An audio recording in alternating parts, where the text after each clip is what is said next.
What? Top Lobster Productions. In the shadows of the ancient ones, they never went away. They're still here today.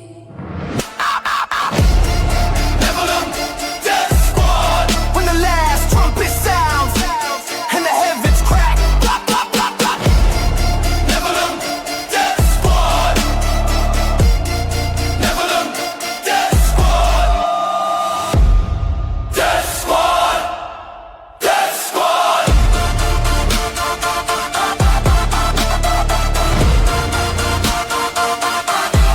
Death Squad.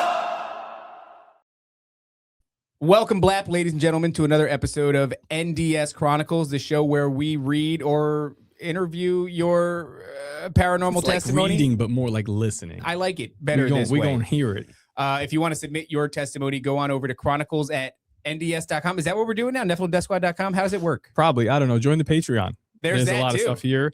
You can join the Patreon. Join the Telegram. There's people in there. I don't pay attention at all of that, but I look at them sometimes. I you like to do? poke my head in like an omnipresent God figure and look at all the people that are is that communicating where the with each lady other. that's been threatening us There's on the not Telegram? there's no lady that's been threatening us. There's no lady that's been threatening to show up to the coffee shop to cause bodily harm to us. There's no lady that's been standing outside of it screaming.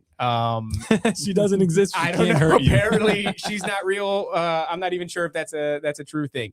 Anyway, guys, welcome to NDS Chronicles. We have a great guest today. We do have a great guest. I was Don't going to care. Nobody introduce cares who you myself. are. Well, I'm going to do it anyway. And actually, you know what? I'm going to introduce Tori. Tori, who's not from Canada, is here to share a story with us. I actually don't know. Do you know what the story is? I don't know at all. Really. You don't know It's at a all. Gremlin story. It's Oh, a that's Gremlin right. story. That's That's right. fascinating. Yeah. I want to say before we Huh. get into it that We don't get many Gremlin stories. No, Like, we don't. They're pretty rare. yesterday we them- got an interesting story too. feeding them at night, Gremlin, or Yeah, well, we'll see. We'll get Okay, to it. all right. Okay. Well, before we do though, I want to lay this out. We've created an interesting situation here where, maybe a lady can show up outside and scream and call for our deaths or whatever's Mhm. happening. no, she's Um, just asking for food. I don't know. We Maybe said no. She might be hungry. I don't Yeah. know.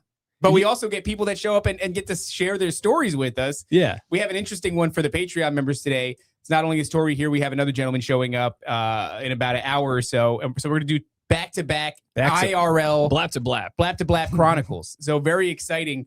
You're here from Pennsylvania, Yep. and you're a Patreon member too, right? Yeah. Okay. I know you said you're not part of the chat, Yeah, I so you don't probably really don't jump in the chat recognize too these much, psychos, but yeah, no. Probably for the best. I don't know. We don't really do this often. So how do we want to start with this story? Is this a one-off? Yeah, pretty much. There's like a little bit of background, I guess. Okay. Yeah, so I'm from Pennsylvania, right? We grew up like out in the woods and stuff, whatever, in like a, I don't know, 200-year-old house or something. So it's like a super old house. And I grew up like, my mom pretty much like grandma maxed me, like just Yeah. very, Christian, but like didn't believe in any sort of like weird, like ghosts or anything, any of that stuff. So, this was when I was probably like 10 or so. So like I was just laying in bed one night and, just like normal, like about to fall asleep. And all of a sudden I felt like a tug at the end of like the covers at the end of the bed, like at the foot of the bed. And I was like, oh, dude, like my first thought was like, oh, that's a mouse or something, like, cause it's an old house in the woods. There's always mice and stuff running around. So I was like, oh, gross. So I was like, I'm just going to pull the blankets up to get it like up off the floor so the mouse can't climb up. Yeah, can't tug on it. Dude, so I pulled the blankets back and it pulled back. And I was like, Wait, this is wait, big mouse, dude. what You did like a the tug hell? of war with the blanket. So it was like I just kind of pulled it a little and it pulled back. And I was like, what the hell was that? So I was like, is this like I don't know, like a raccoon or something is in the room? Yeah, Like, yeah. Weird. Well, So opposable thumbs might be able to. dude, like, but I was like, it's like pretty strong, like something like pretty strong. So I like pull the blankets again, like hard this time, and it pulled back, like exactly as hard as I would pull, it would like pull back like a tug-of-war. Dude, so it was weird. I would have So, but, probably like- shit in that bed. Like I said, like in my mind, I'm like, I don't think that there's like, I knew there was like demons and stuff, but I thought it was, whatever. I just didn't think like that never even occurred to me. Yeah. So I'm like, all right, there's like a raccoon under my bed or something. I was like, I just like scooted to the middle of the bed and just like laid there. I was like picturing like stepping off the bed and just getting my Achilles slashed. You know what I mean? So I'm like, I'm not doing that. We've seen that movie. We're not doing this. This is when you were. You said you were already asleep, and this kind of woke you up. I was like about to fall asleep. So we'll skip ahead a little bit. The next morning, like I ended up falling asleep. The next morning, I told my parents, like, dude, this happened. They were like, yeah, no, it was a dream, whatever. And I was like, I don't think it was a dream. Was it in the spirit realm or? Yeah, well, define there's no spirit such realm. thing as realm, obviously. Yeah. If my 10-year-old, because my son's 10 right now, and I'm trying to put Right. myself in your parents' shoes, if he came and said that, I don't know how much I could entertain. Because it's obviously a dream.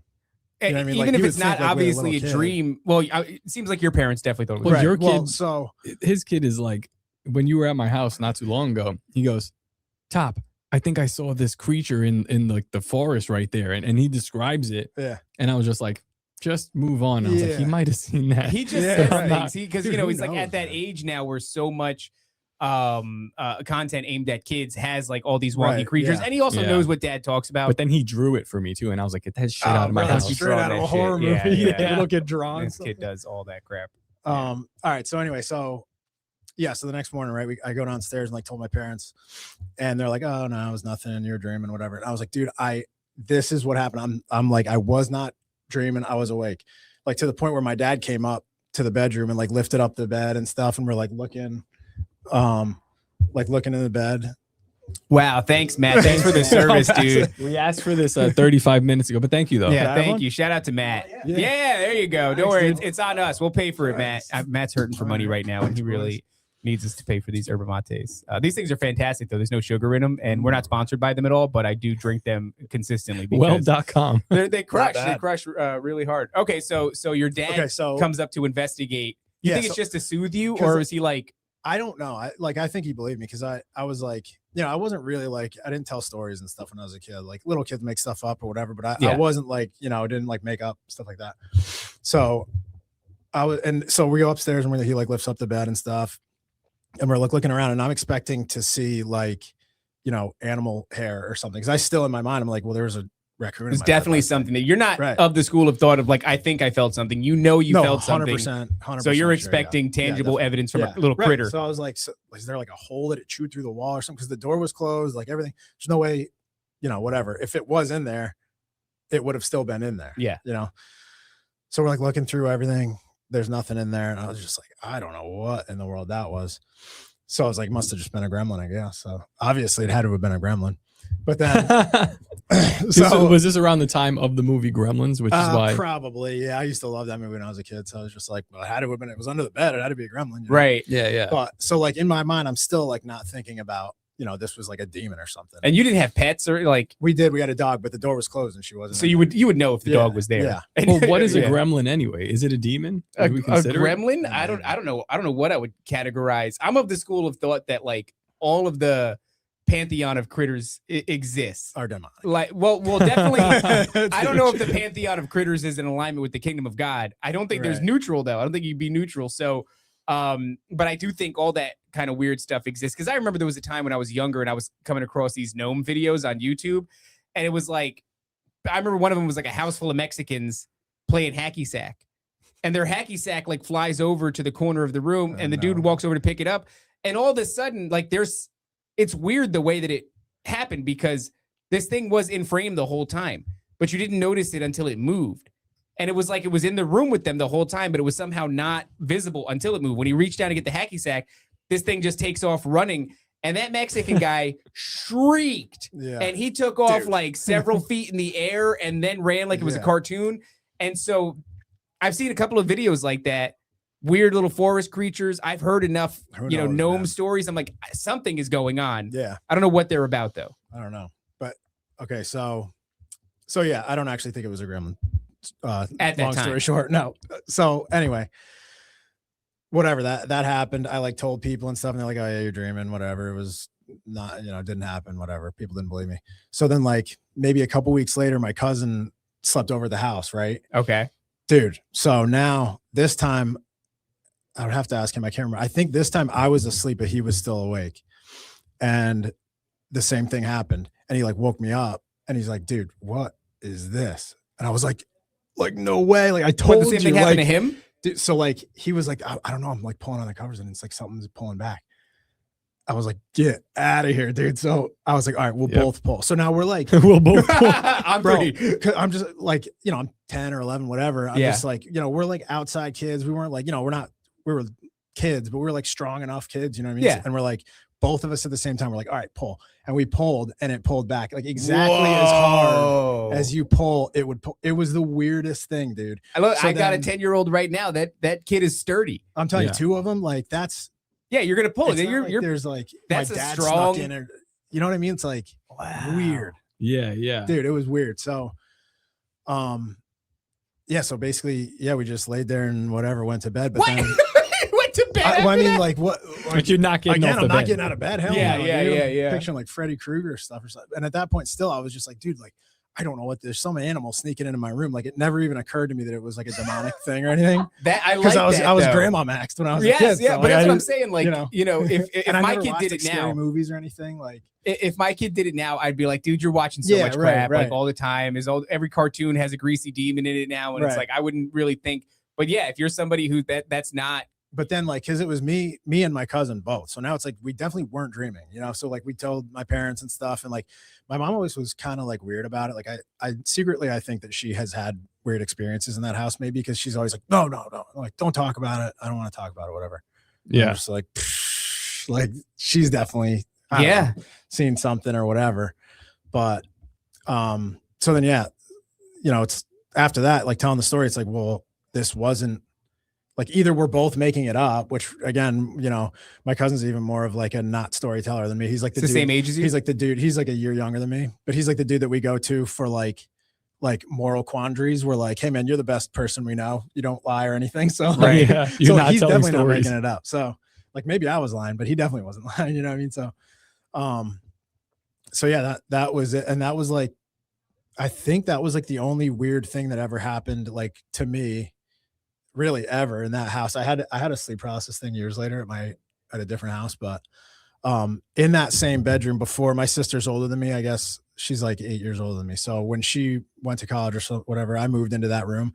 And I guess years earlier, she had seen like a dude standing in the doorway that like wasn't supposed to be there type of thing. Like my dad wasn't home and like she like panicked and stuff and started screaming to the point where I guess like my mom called the neighbor and he came over or something and like she thought there was an intruder. She was like, I thought there was a dude in the door and it was just like nothing. Like apparently there was nobody there, but I don't know, man. Maybe that room's just. I was actually born in a house like that as well. That sounds similar to the story that you told. Yeah, you spoke with my cousin that they don't live there any longer, but she's they all used to messed live up. there.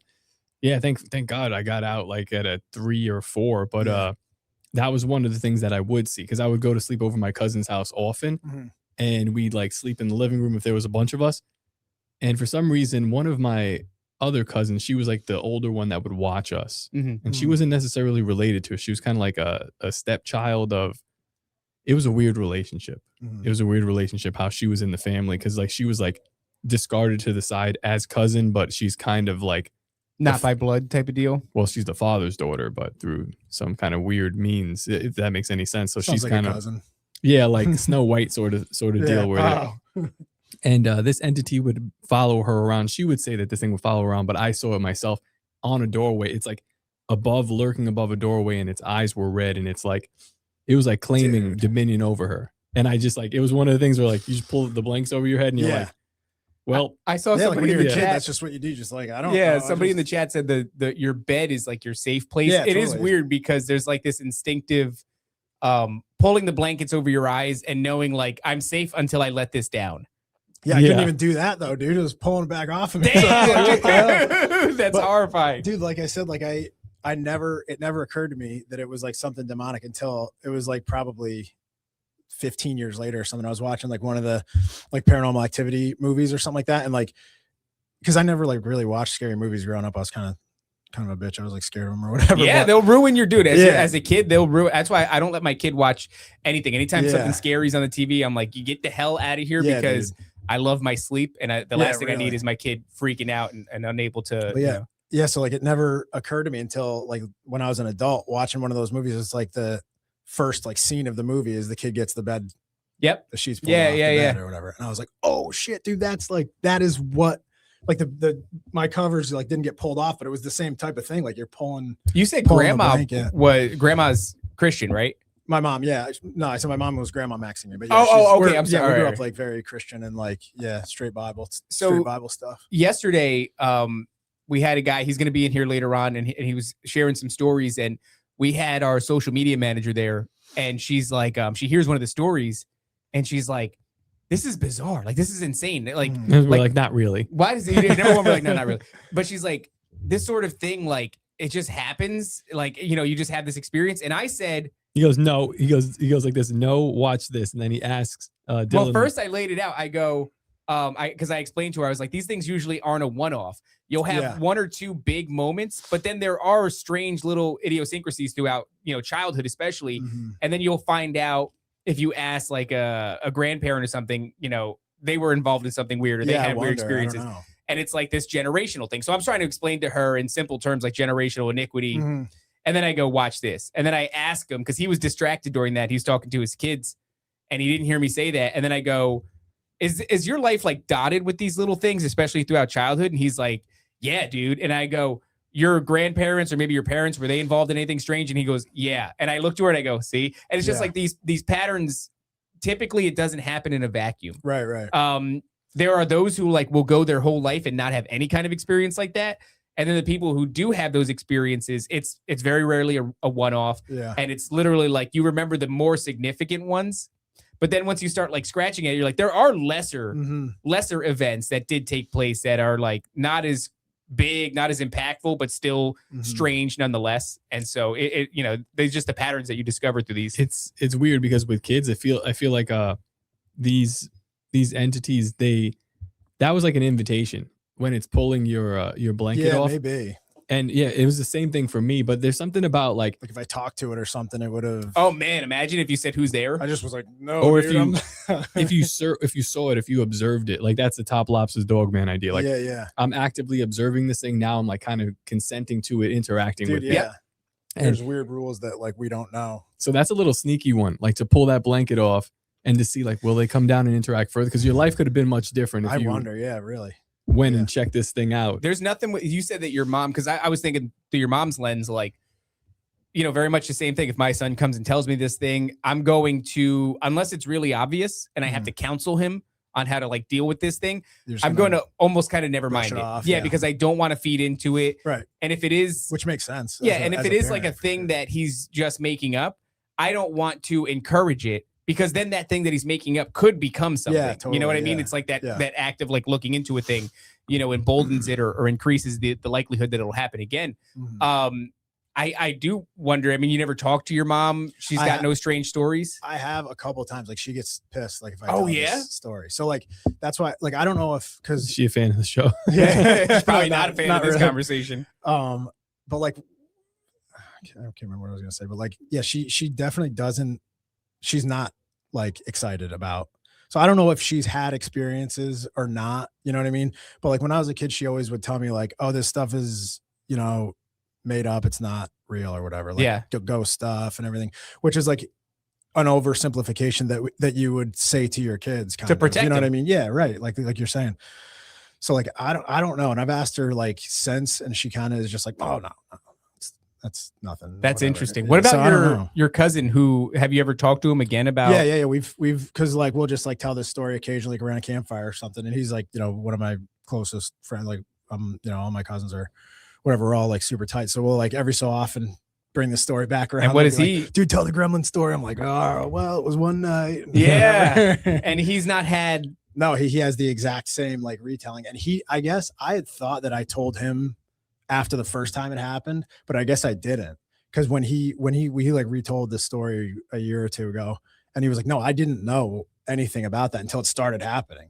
And then he like woke me up and I was like, dude, this is like the same thing that happened the other day. It's like, that's interesting. It's a gremlin. I mean, so when a thing happens in a vacuum, it just happens to you. Right. There is this weird way you'll cope. Like dismiss it. And you'll cope. Yeah. Psychologically, you'll dismiss it. You'll put it over there because there's nothing. When somebody else is there to correlate it, I mean, yeah, it gives it a lot more meat, makes it a lot, I don't want to say scarier, but it's like more real for sure. Profound is kind of the word, right? Because you're like, something happened that broke the norm, it deviated from the norm in a really huge way, you still don't have anything to do with it. Right. You still have to put it over there and just kind of keep moving on, you know. And that was the other thing that I was saying, I think to Tiffany, our social media manager, that like, not you know, Nancy, not Nancy, specifically not Nancy, that these things will happen to people and there's literally nothing to do about it. Yeah, right. So you just kind of shelf it. And what is interesting is, while we were talking to Dylan yesterday, and he'll be on in a little bit, I was saying that I think those moments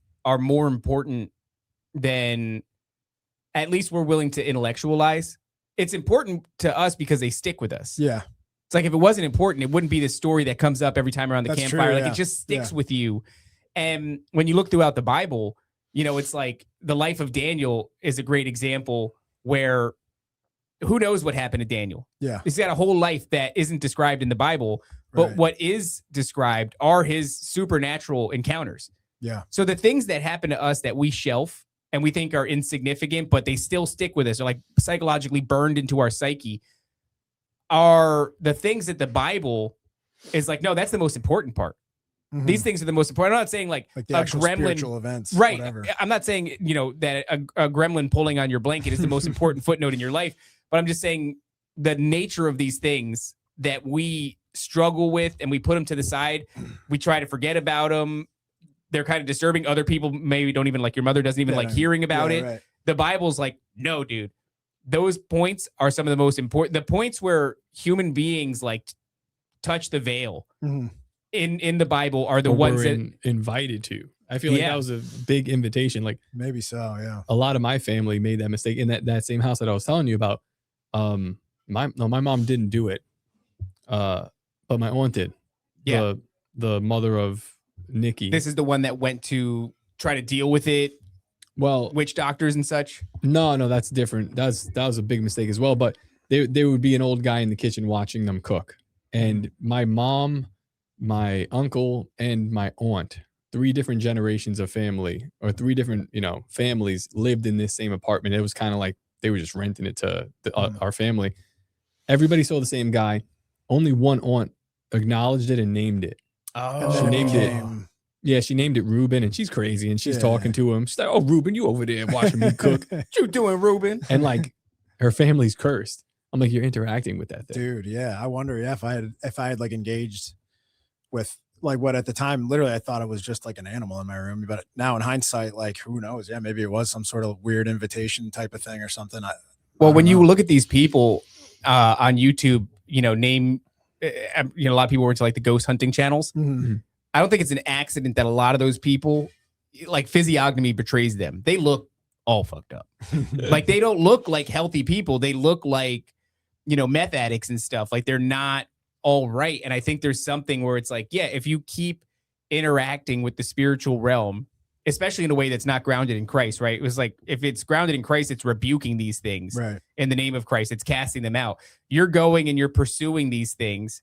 And it's really funny if you watch it too, by the way. Ghost hunters will go out.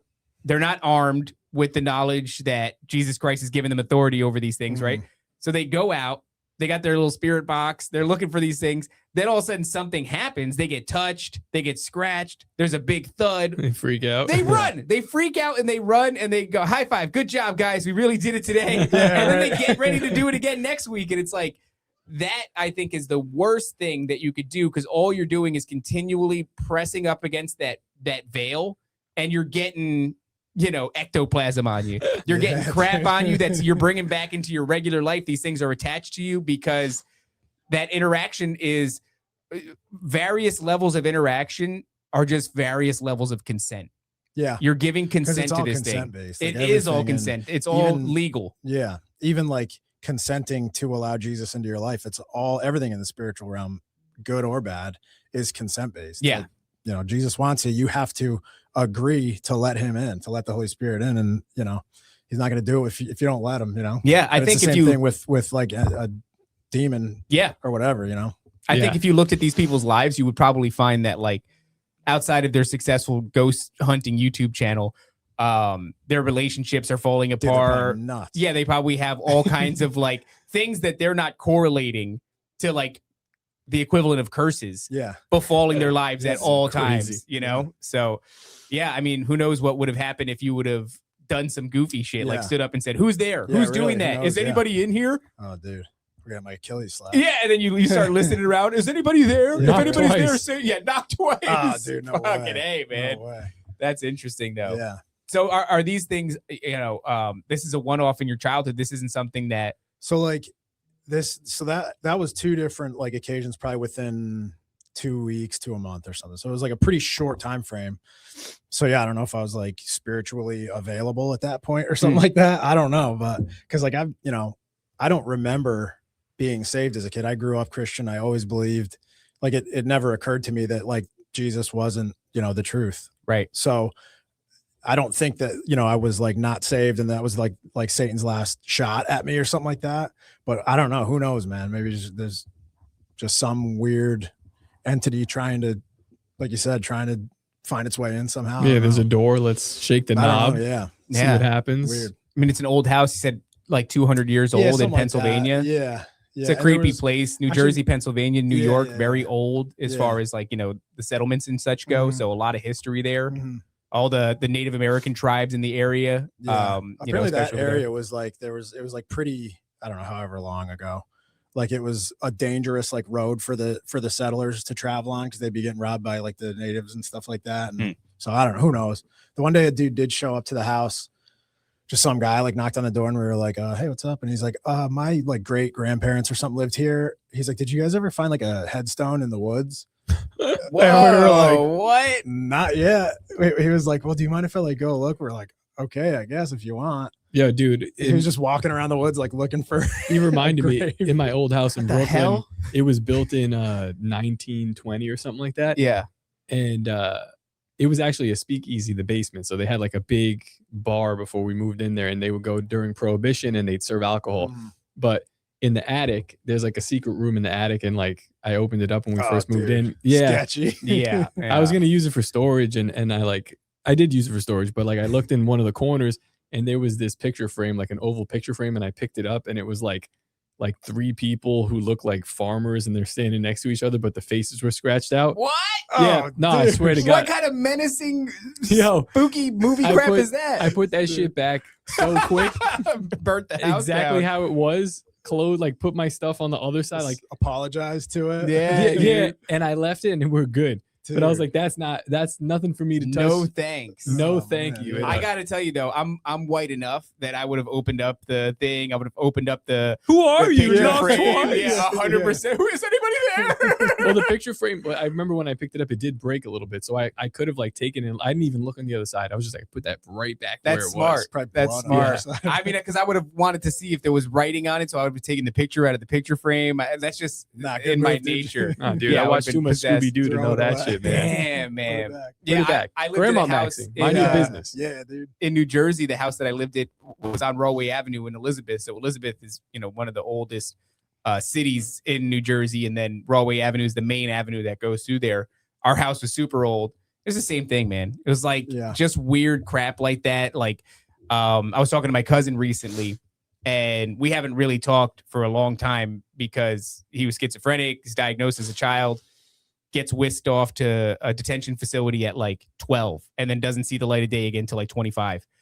And but I grew up with him in that house, and I was talking to him, and he's like, yeah, remember that hallway with the black carpet? He said, I was looking up the stairs one day there, and there's just this black shadow man just standing there staring down at me. And it's like, these old houses, there's probably something to energy and the way that it gets trapped. Yeah. You know what I mean? don't Like, know, yeah. I think you can have a physical object. You look into all these like pagan mythologies or, ancient peoples, and there are like totems, objects Mhm. that become spiritually charged. I think if you wanted to speculate as to like what a haunted house is, I think trauma has a way of Mhm. bleeding into physical objects, Yeah, for sure. walls and floors and all kinds of crap. And I don't know what you're seeing there. I think it could be an entity masquerading as you get like that crap, right? Where it's like, it's the ghost of a little boy. Yeah, right, He's right. trapped here. I'm like, that's not a little boy, Like a dumbass. Like familiar that's spirit or yeah, whatever. that's something masquerading as. But yeah, I think like if it's sufficiently charged, a thing can manifest there. It's like feeding off of that energy. I'm gonna get real crazy right now. Please. Yeah. The same way with the water, we were talking like if you speak negative affirmations onto water and Yeah. you freeze it, the particles are all like and they're in disarray and chaotic. I think it's the same thing with houses, but follow me here because it gets even crazier. All the materials like this gypsum board, all this dead shit that we have around us, I feel like that would more readily absorb like negative stuff. If I'm just like yelling at if I'm telling my kids like you're garbage, That's interesting. like all day long in this like.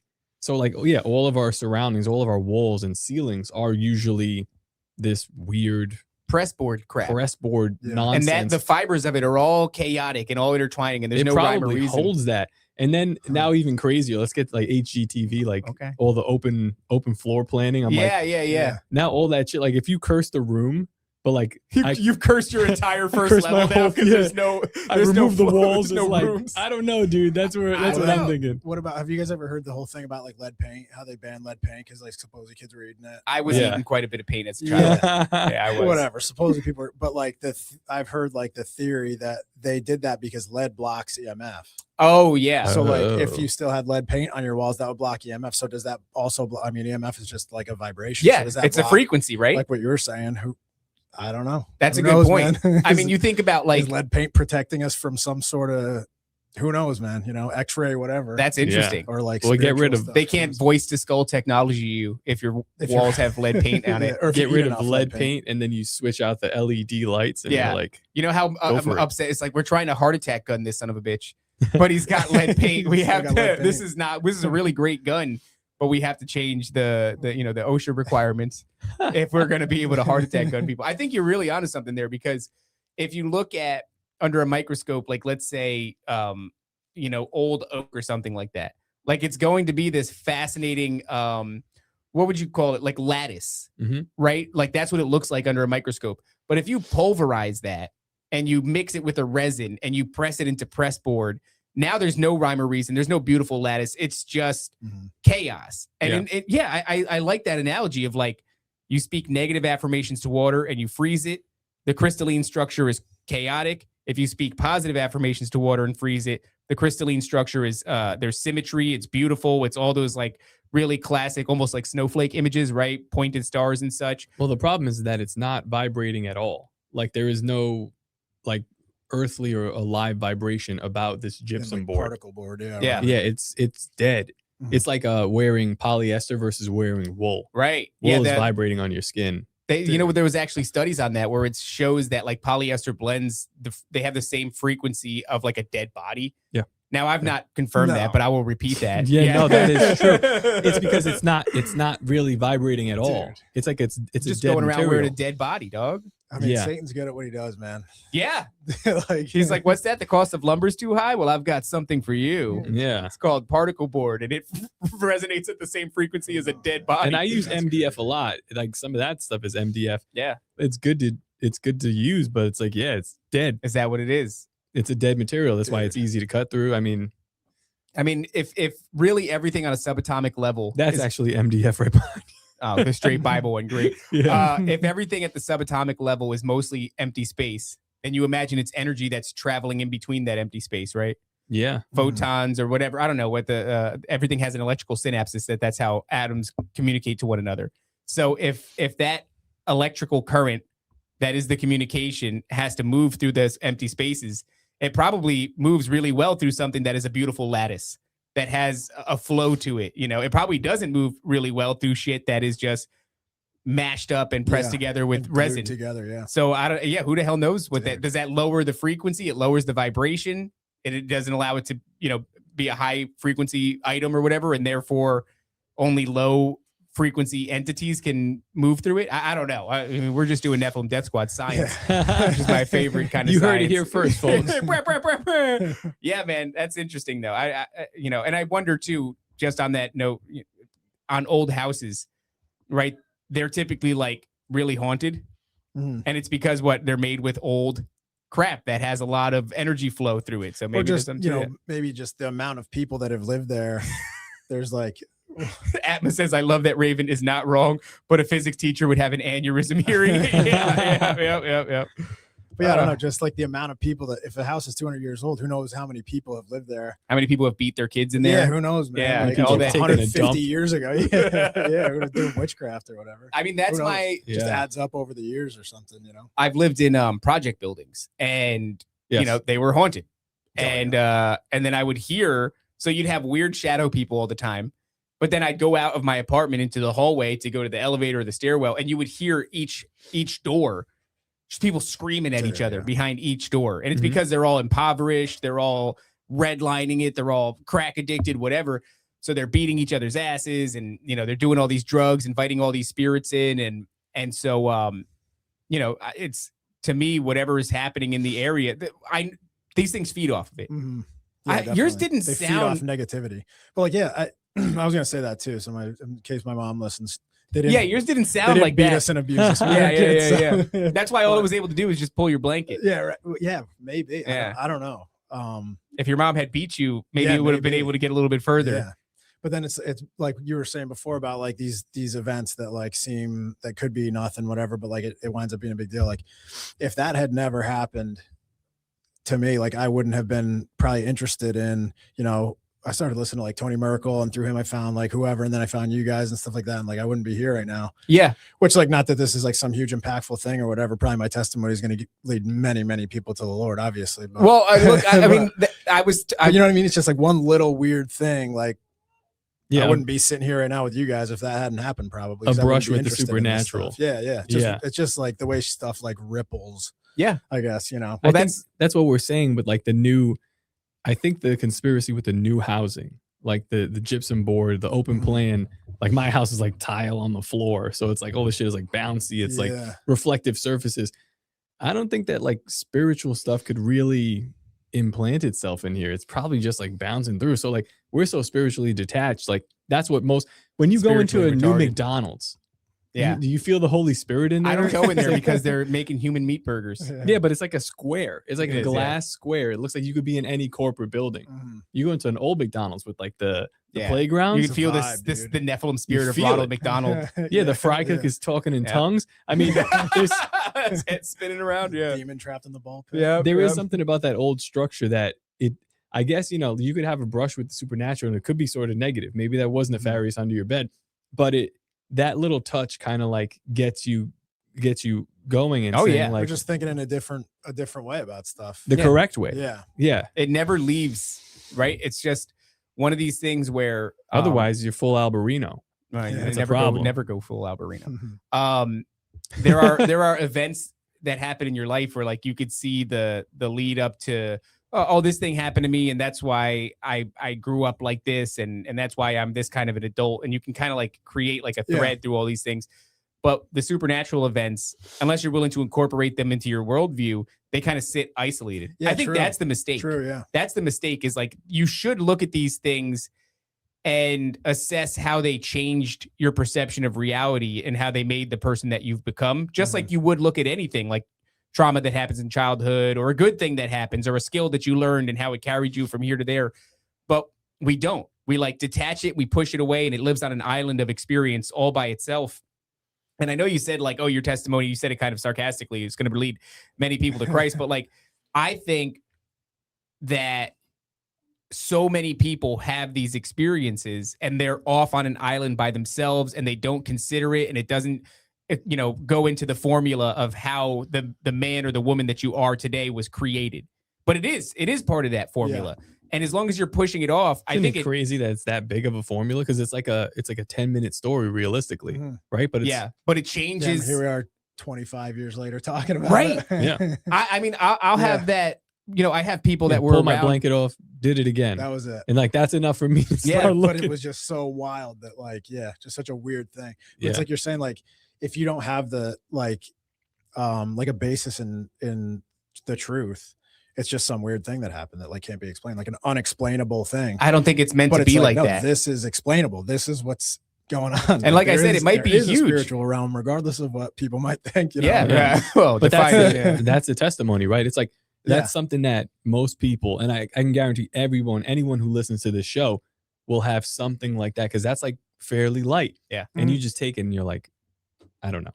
And you put it over there, right? I don't like that. But it's like that's a thing that you should actually be taking and then really using that to almost form your life. Because if you do get down to the truth, if you watch this show and then like will kind of like really push you into the truth, well, you're gonna end up at Jesus Christ. So that's important. That's it, dude. Yeah, that's it. I still have like, if you're seeking the truth, Jesus is seeking you. So if you're seeking the truth, you're gonna find it. yeah, he is the truth, right? He's the truth, the way, and the life. I have a guy that has been a part of, one of my big experiences. I haven't done it in, I don't know. I guess it's probably been close to 10 years. Crack cocaine. No, that was recently. No, but I haven't hit him up and been like, yo, do you remember? And I was doing that. I would do that like every 5 years, which at the time the event took place when I was like 12.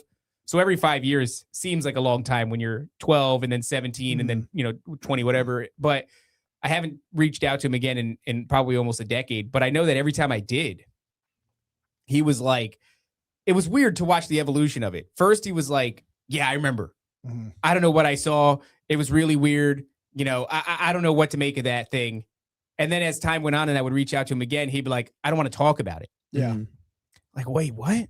You don't want to talk about it? Because it was bizarre. It's for the audience has heard this one before, but it was when we saw this The black baby. the black baby. Yeah. He was there. And I don't remember this one. okay, Yeah, so you asked for food. You're like, I'll no. make it really quick. Is panhandling black baby. No. I was out in the woods one day with my buddy. Let me get a cigarette. And No black baby. no black baby. I was out in the woods with my buddy. We were like, I was like 12. He was maybe 10. And we were in the tall grass, like river reeds. It was like a creek. And really, when the creek wasn't full of water, it was just like mushy marshland. And we're stomping paths through this tall grass. And all of a sudden, it's over our heads, the height of this tall grass. And something starts coming at us, but it's in the tall grass. And this path that we've created is very narrow because we're only kids stomping down the reeds. And it starts coming towards us.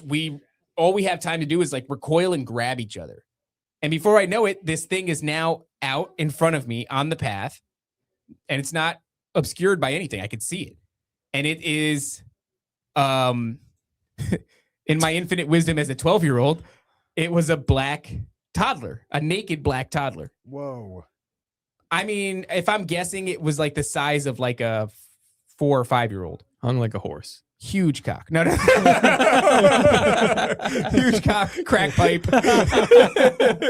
EBT. It's like, had my bike. It's not carrying anything. And it almost doesn't even care about us. It like never minds us. It runs out in front of the path and then disappears into the tall grass, on the other side.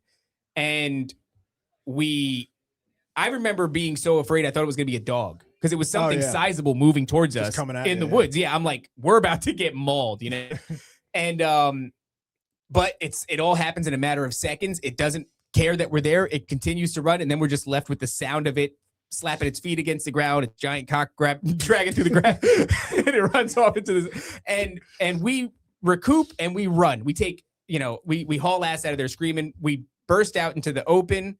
Our buddies are there. We run right past him. We're screaming. We run down the street, out of the woods, into a trailer park, through the trailer park, out into a park. And before we finally like land in the grass, catch our breath. And then from then on out, we're pretty much telling a story every once in a while. The time that we saw a naked black baby in the woods. And it wasn't until I was like 16. This probably would have been the first time that I reached out to him. And I was like, I knew enough about babies by 16 that I was like they don't look like normal. That baby was fast. Yeah. And it was naked and it was running that's so weird. through the tall grass. You couldn't do that because that's when I started to put together. I was like, I'm 16 years old. If I had to get naked and you were like, run through that tall grass, I wouldn't be very fast. No I'd be like, your feet oh would be shit. all Yeah. cut up. It's marsh. The river reeds when they're broken off at their base, they're sharp. just like spurs Yeah. sticking out of the ground. It didn't make any sense to me. And I can't see it anymore in my head, but like, I knew that I could see certain things about it. Like it was black, like real black. Yeah. And it was naked. And then there was some things that I wasn't too sure about. Like, was it like dry? Like it was ashy. It was like, Well, like no cocoa butter was involved in you're this not helping the scenario. supernatural theory now. But I don't know if I saw that. I just know I know I saw something that was like 4 or 5 years old in height, and it was naked, and it was real black, like abnormal black. Well, Dylan coming in, he has the same sort of story. He actually might be here. Yeah. So yeah, I mean, we should, but just on that note, it's like, I will continually go back to that well and explore it. Yeah. And I'll go, what was this thing? And why did it never leave my memory? Mm-hmm. But if I go to him, he's like, no, I don't want to talk about it. Yeah. And every time I touch base, he got further and further from the story. And to the extent where like, now it's just like, yeah, I remember, but no, we're not going to talk about that. I haven't reached out to him in a long time, but for me, it's like, I'll be forever fascinated by it. And who knows, maybe if God ever saw fit to inspire somebody to write about these things, and it was ever my story, it would be like the time David saw a black baby. And you know what I mean? Like this thing that I don't think is, or some people, he didn't think was super important. It just sticks with me, man. And it like changes your worldview pretty much forever. Stuff that like doesn't fit in what is like should be normal. I don't think we're supposed to forget it. Yeah. I don't think we're supposed to forget it. I don't think that we're supposed to listen to that thing that says push it to the side.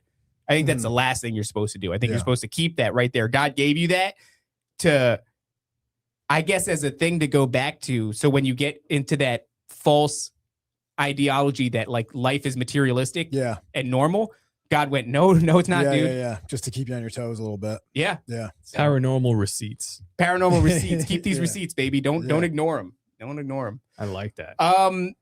Well, look, man, thanks for joining us. For sure, yeah. It was cool to have you come by. Yeah, definitely. We're gonna, for the audience, I guess we're gonna pause this and then we'll be back shortly. I wish maybe we should end it. You want to end it? Okay, we'll end it, guys. Stick around. Stick close to your Patreons. You'll get a notification. We'll be back real soon. We'll be back soon, guys. See you in a couple minutes. This doesn't even matter because we're going to cut it up. Yeah, it's got to get done. It doesn't matter. But previously, I kind of like that. I like just rolling into it. We shouldn't even address it. Or like Joe Rogan now. Just roll into it. It's just mid-conversation. But previously, AI would make only trash. The Joe Rogan podcast. And then we crossed some threshold where AI made a banger, which is the intro music. That's right, guys. We're actually admitting here on the show that the intro music is AI. So what? Yeah. So what? What are you gonna do? I don't. It's an awesome song. But yeah, like not a month ago, 5 months ago, it would have came up with something that was ass, and I wouldn't have used it. But now. Anyway, we're back, guys. If you saw that first conversation with Tori, now this is the second half of the show, and we're back in the studio with Dylan, who's all the way from Canada, correct? Canada is correct. Yeah. Canada. He came a long way, only to do this. There's no other reason that he's here in Florida. Not a single other reason except for coming here to talk on the impressive show. Isn't that correct? Well, Canada Gay is my home, and but deep down and philosophically, I resonate with the people of Florida. It's interesting because he gives off very strong Florida man vibes, except for what he says about, and I go, oh, there it is. Yeah, then there I go, I hear it. I want to get out of the conversation when he does it. Like recoiling. But it's funny because you're in Florida, you got some roots here. And then one of your stories is in New Jersey, which is where I'm from. Is that like a normal thing? Have you traveled a lot? So, yeah, I have. Yeah, I've been pretty blessed in that regard. Kind of a free spirit. I don't know how to put it in the least gay way here, but yeah, when I was younger, I was definitely cruising around. A lot of time in Germany, especially. Really? Yeah. Oh, that's interesting. Well, that's right. You mentioned your wife from Germany, and not wife. Not wife. Not wife. We're gonna park and lot that. Too. Okay, that's fine. Yeah. We'll delete that from the. My bad. Take that out. And Nancy, take that out of Nancy, the right? record, please. She's not Nancy? here. You She's not don't here. have to take anything out. She's not here. No, we're going to. Bitch. We're not even going to release this. So, yesterday we were here at the studio, and you came by, and we chopped it up, and it was a fun conversation. And then we were sitting outside with our social media manager, not Nancy. And she was saying, she was pointing a gun at us, and she said, there's a type of content you guys have to make that is on the list, because she organizes it all. She tells us like the type of thing that she wants to see us talk about or whatever. When we have to do it, and how we have to do it, or else we take, we get shot. And so she goes, I've been wanting to do this kind of on the street interview style, content with people that come in the shop, which sucks. I get that's like a lot of pressure, right? It's like, I don't know. I've been like just kind of going, well, because that just means like we're gonna ask some random person who comes in. So, on the Patreon, David made himself sick today. I just drank a lot of NyQuil really early, and there's a whole thing. But so we said, well, she actually said, she was like, it sucks because it's dead here right now, and there was a guy in here before who you guys were talking to. Would have been cool to do this before. And I said, I don't know if he has any stories or anything like that, but yeah, would have been cool because at least we know we're on the same page to talk to you. Right there, she is with her. So live look at with her Glock, our social media manager. Oh, damn. We call her Lady Long Arms. That's the same woman from yesterday. It's the same one. Same lady. She's just mad looking. She got there. a face on her. Yeah, she looks really angry. It's mostly Brazilian. But then what ended up happening is like during that conversation, you ended up walking through the door again. Yeah, and you were just coming by to say, your goodbyes, and yeah, it's very like very serendipitous, polite because he's Canadian. Yeah. I waited around for 2.5 hours. I forgot. I was all about saying goodbye, and I totally forgot. I was actually out in the parking lot, and my kids were diving into the hedges and swimming along the top and climbing the trees, and I was like. And I was standing there barefoot because I've been hanging around 5G towers and airports. You got to ground. You got to be grounding. I love it. Yeah. Man, I had to. I just felt obliged to. And I was chatting up Vanessa, who's that interesting cat. Oh, yeah. That's right. Yeah, it was cool. Nice. When you came in, I asked you, if you would be interested in doing something like that. Did you see Vanessa's episode? Yeah. With the parasites? Dude, Yeah. she had that thing in the jar. Oh my god. She didn't let us keep it right now. We didn't keep it. That'd be so cool if you could keep it. It was weird looking. It was Oh, I segmented. bet. I forgot to take a picture to show the people, but yeah, it was Not a hair. fibrous. If there was something to take a picture of, that would be it. I'm guilty of that though. I don't do like if something cool is happening, I rarely take a picture. I'm like, It wouldn't do it justice. It's Okay. like taking a picture of the moon and be like, yeah, look at it. It was like a hair, and then there were these white fibers coming from the hair. It and was the hair crazy. itself was like Oily segmented. Like there was like segments. it was like a thick hair, and then a slightly thinner hair would come out of it, and a slightly thinner hair would come out of that one, and a slightly thinner hair would. It was weird. Yeah, weird. shit whatever don't it grow was. like that. No, shit don't grow like that. It's crazy. And you said, yeah, I do have some stories I wouldn't mind sharing. So we start talking, and immediately I'm like, oh, dude, like these stories are good for a 1 minute clip, but they need to be. We got to discuss them. Typically, as we're getting the story from you, Tiffany's going. Yeah, she's like wrap it up, but afterwards she's like, what? Yeah. What was that? Because what's really funny is people don't know this about Tiffany, the social media girl, is that she's not from this world at all. She's from like a tiny home kind of content, also like real estate content, fashion. Yeah, skincare product type of thing, whatever. So it's fascinating having her sit here, and she's like, well, what are the Nephilim? And we're like, well, sit the fuck down. And you're telling us your story, and to us, we're like, yeah, tracks. She's over there like, what is he talking about? We actually had this really funny moment where after you shared a story, you were interacting with your kids, so you're a little distracted in between the stories, and she goes, it's so crazy that this kind of thing like happens to people. What is it? Just like a thing happens? And I go, not usually, actually. And I say, what's pretty consistent is they'll have an experience or two, major ones, and that'll be like the real big ones. But then their especially childhood is dotted with strange stories, and you'll typically find out your parents or your grandparents also had strange experiences or were involved in something. And she goes, really? And I go, watch this. And I ask you that question. Yo, Dylan. Dude, that floored me. And you were like, oh, absolutely. And she was like, oh, I'm like, yeah, I don't know what, I don't deign to understand this, but I do recognize. Yeah, we know patterns. we know the rules. We know the rules. Yeah, you do. So, yeah, that's a rule. I don't know which story we want to start with. I like the New Jersey one. I really like the New Jersey one. Yeah. So let's revisit the New Jersey story and not have to worry about encapsulating it in a 1 minute clip. And we'll act surprised. We'll act like we haven't heard it before. Promise? Okay. So yeah, this would take place. I was on a cooperative with my university on my final year. I had gone down to actually Modesto, California, of all places, the previous year. And this year I was, anyway, it's a long story, but I was recruited. A lot of people wanted to recruit me to go and do sales. I can do door-to-door sales. Sales for what? Like, what were you? Anything, man. Like, Really? Yeah. I've done fiber optic, solar, security systems. Okay. Yeah. So anyway, I was getting headhunted after I went down my first year. I was getting ripped off by the company the whole time. So I wasn't really making a ton of money. So I was like, oh, I guess I'm just like an average sales guy, but my numbers were really good. So then when that company went under, everyone tried to recruit us and I got pulled down to New Jersey.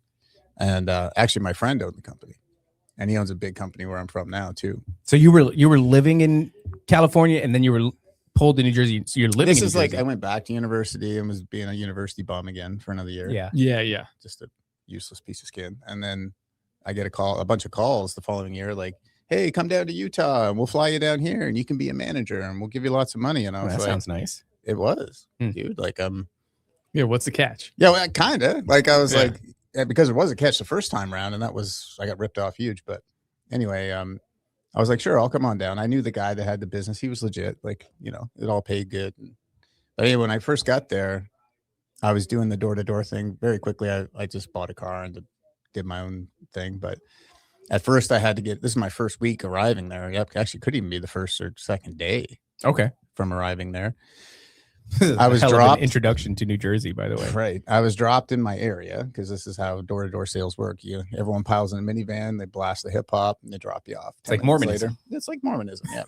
Were you familiar with New Jersey at all before this? 0. 0%. Very funny. It is funny because it's like New Jersey's like kind of New York, but if New York was a dirty highway. Well, look, I got to defend New Jersey because depending on where you go in New Jersey, you might be treated to something pleasant. You might be treated to something unpleasant. You can go a half an hour in one direction, be in a hellhole cityscape. That's true. You can go a half an hour in the other direction, beautiful farmland, woodland area, a little bit further, and all of a sudden you're, at the boardwalk in the Jersey Shore, which it's true. But no matter where you are in Jersey, you could see the garbage dump. Yeah, no matter where you are in Jersey, it always smells like shit. Always smells like shit. Where were you and where did they drop you off?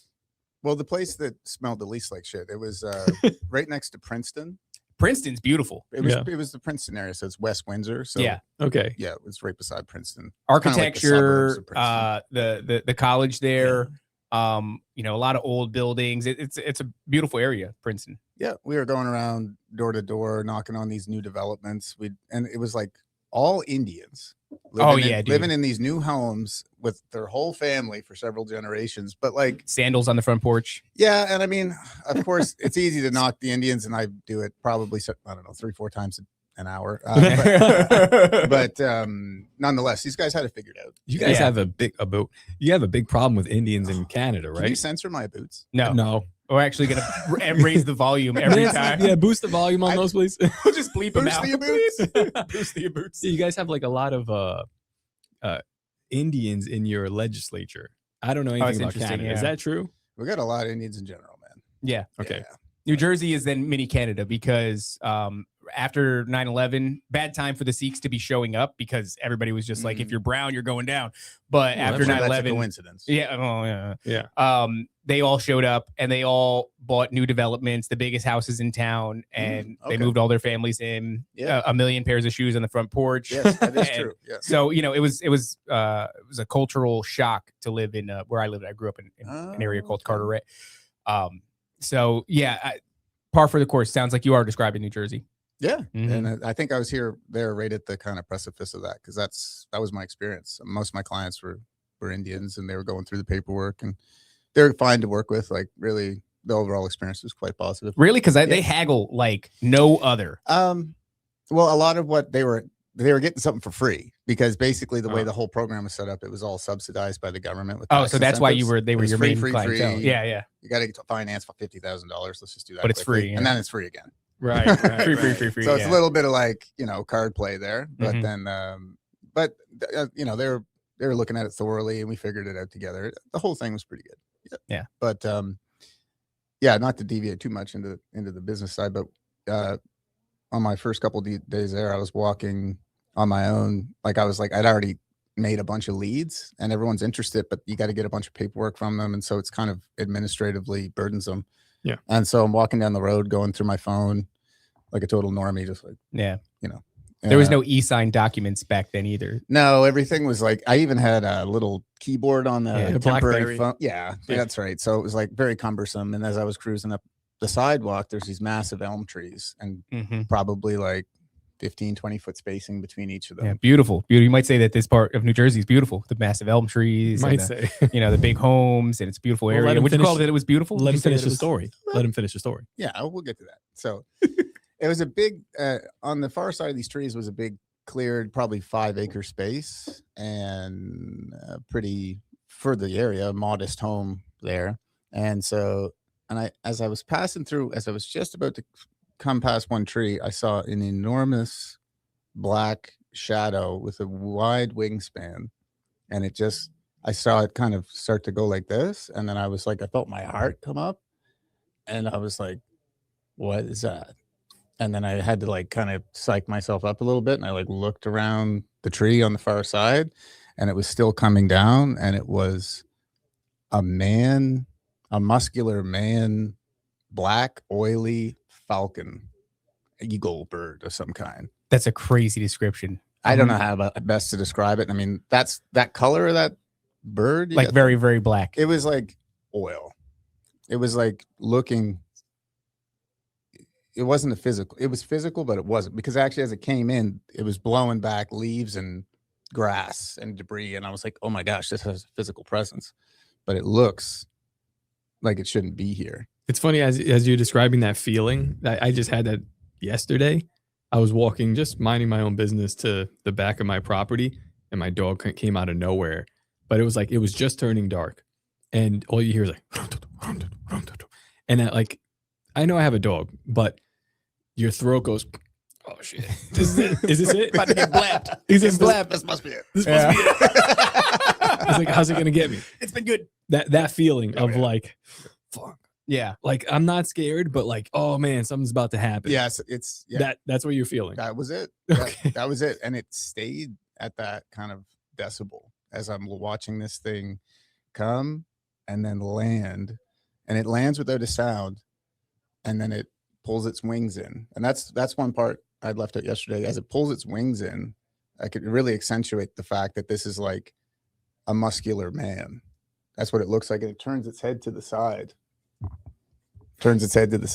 Yeah. And it's got its hooked beak and a thick head, and it has a thick muscular composure, and it probably stands 6 feet tall. Damn, dude. How clear of a line of sight did you have to this thing? This was again 60, 70 yards, Non-obstructed, non-obstructed, totally open. There's nothing there midday. except this house, midday. And this thing lands, and I'm looking at it, and I can't tell if it's looking at me or not, because it's just postured up. And I was like, I guess I'll keep walking. So I kind of kept my eye on it, and I passed by another elm tree. And as I was kind of passing through this next one to look over, it took off again, and it went up, and then it landed on the roof of the house. What is this thing looking like when it's taken off? It's like an eagle. Eagles are very impressive, right? Like they're big, and they're big and hardy birds. It's like that, but 6 feet tall and black oil. So what happens to the wingspan of a thing that's 6 feet tall? I mean, an eagle's got a considerable. It's got to be double, right? Massive.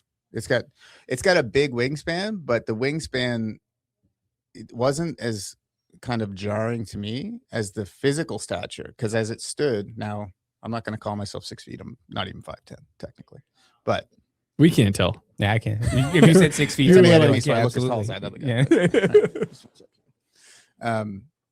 But yeah, that's one thing that really struck me, is I was like, this has a physical. Wow, thank you, Matt. That's so nice. Wow. Wait, I had to pay for this one. I know he paid for those. Who Hold on. paid for those? Adam, I didn't get a stage name. Adam. Whoa, dude, I got my. Oh, there you my go. Mac Yeah. now. Matt You take coin. Matt coin? You don't accept Matt coin yet? There, dude. There's enough to go around. Guys, if you bring Matt coin to the shop, I'm that's trading Matt coin. you get No, free- Let's go do stuff like You that. get free coffee with every Little Matt kids coin. Like the movie Big, they're just a grown up the next day, do stuff like that. What? It's just that these two, they got a sketchy past. all right. Get the Thank you, Yeah. Adam. Did Adam call? That's why I'm Thank you, here. Adam. I don't know who Adam is, but he's bringing tallow chips. By the way, these aren't even sponsored, but these things are awesome. Yaka chips. They're made with beef tallow, and they're delicious. So thank you. I don't know if Adam's in the chat. Oh, Adam. It's Sima. Thank you, Sima. Sima. hang out. We'll see you in a few minutes. So that's interesting, because what you're saying is the musculature of this thing Mm. is more the focal point than the wingspan even. Yeah, it was like the physical, because I mean, at the time I was hitting the gym a lot. Like I was very secular up and of this world and very materialistic and Mhm. pursuing money and going to the gym, and I was quite fit. And I was like, this thing stands with a similar composure and posture to myself. He was peacocking on you a little bit. Well, It's like showing off. if anything, it was like it was mirroring me. Like this could be Oh. you, That's interesting. right? It's like this is on par to you in some regard. Do you, I don't want to detract from this, but I want to be able to kind of get into a nice groove with this story and really like share all the details. So in the spirit of that, I don't want to rush this.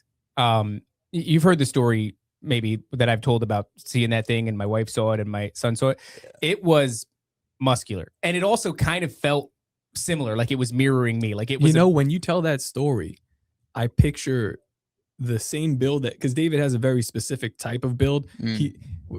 I make fun of his walk because he walks like this. I don't walk like that. He walks like his. I can walk Yeah, like he a regular doesn't- dude. But when you tell the story, I always picture it being like you, but way bigger. It is. That's what I remember. It was Like a monster. Like you ever seen Space Jam, and then like the guys turn into the yeah, huge they turn ones? into the Oh, big yeah. ones. But you can tell that it's still like Yeah, dumb. there was something about it that, like, when he used the phrase mirroring you, Mhm. I would go as far as to say the same thing. Like this thing was mirroring me, but it was like imposing. Like I remember, you know, you just think of in the realm of seeing something out of the norm. This is a supernatural Occurrence. entity, right? Even if it's a natural being, which I'm not saying that it is, but even if it's a natural one, you're like, this is above and beyond what we've been led to believe exists within the natural realm. Still, the thing that stuck out as notable to me was like, this thing looks like it would be a problem. Like if you had to tango with it, Mm. like it looks like Mhm, it mhm. is very strong, Mhm. very sturdy, imposing. Like, yeah. So that's just an interesting thing because that actually resonates like with my own experience. So yeah, I mean, and you said it's skin. Skin, I would not say skin. You would not say skin. No. How would you describe like the surface of it?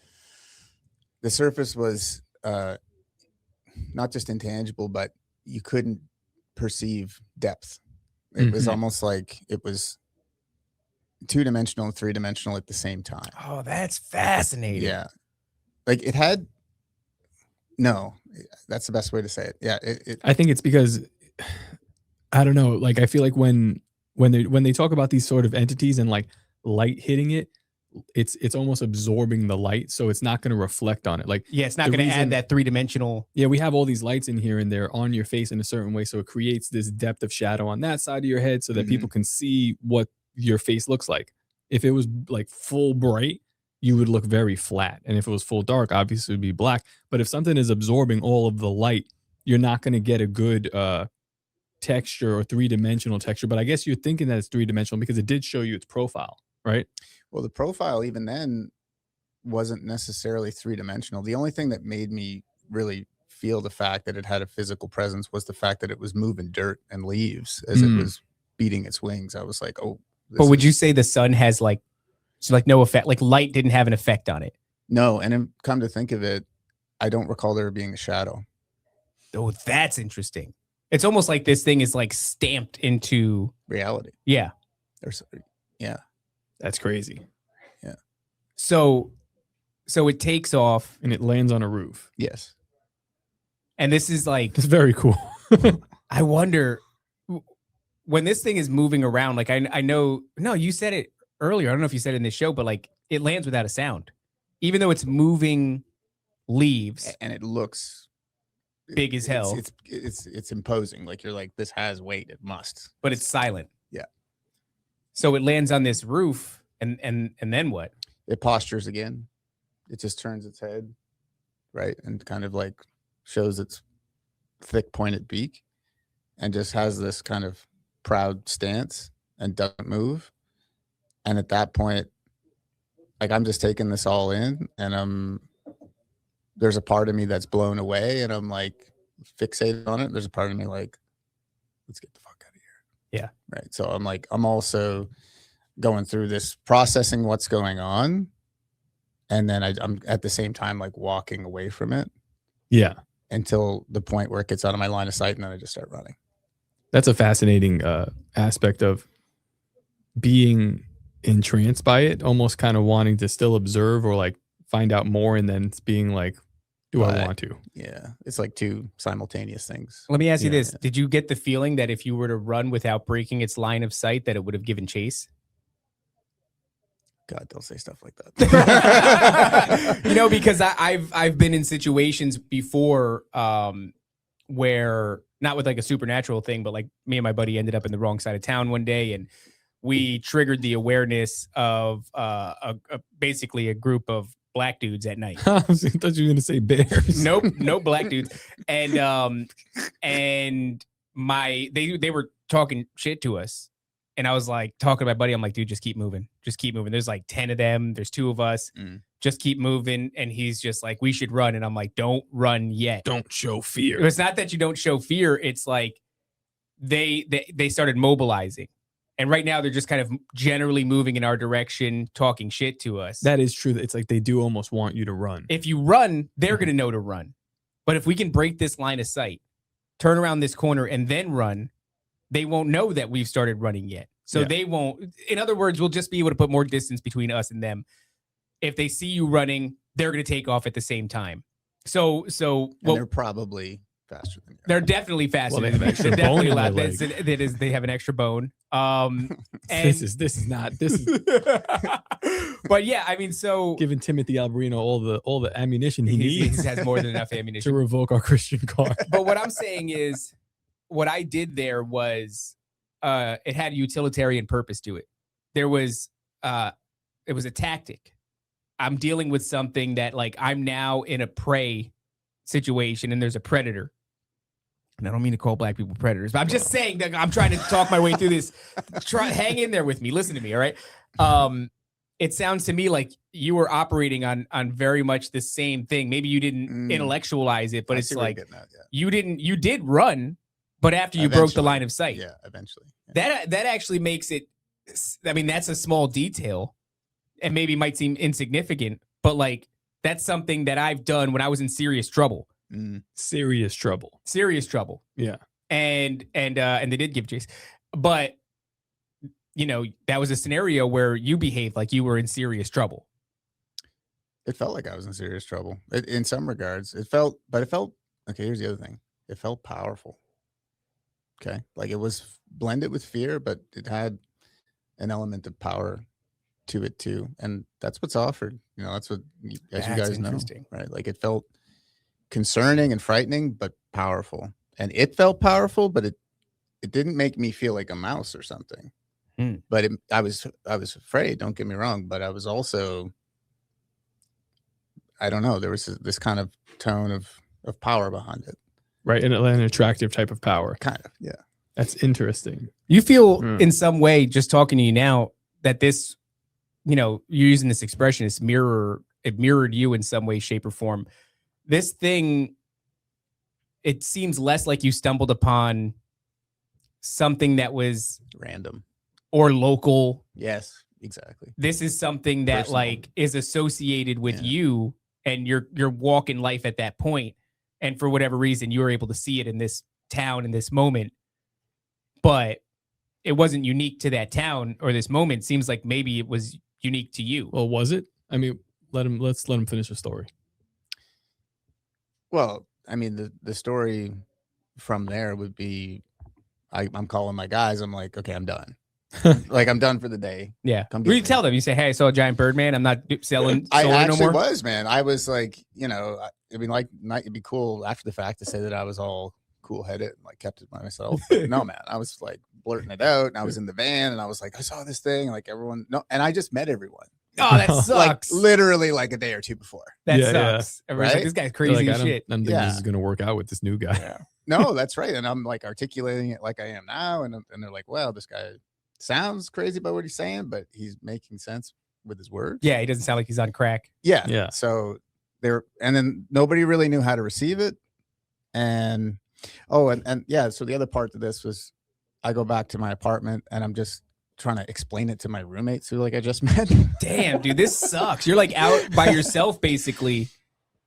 Great time to do this to you. I guess so, you know. And then my roommates, one of them was like a legit on paper genius guy. And he, at the same time, it was either that day or the day before, showed me the first Zeitgeist documentary. And that was like, my head exploded. Yeah, dude. Especially around, I mean, they went into the calling Christ like a recurring theme throughout history and that kind of the celestial crux and all the different renditions, Osiris. Yeah. So what's interesting is if you couple that with the knowledge they give you of like how the financial system works, which in my understanding is fairly accurate. Yeah.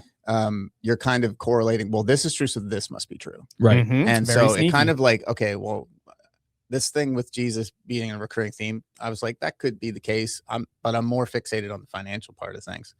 And then because I was actually in financial services at the time too. So it was like life insurance, mutual funds, that kind of stuff.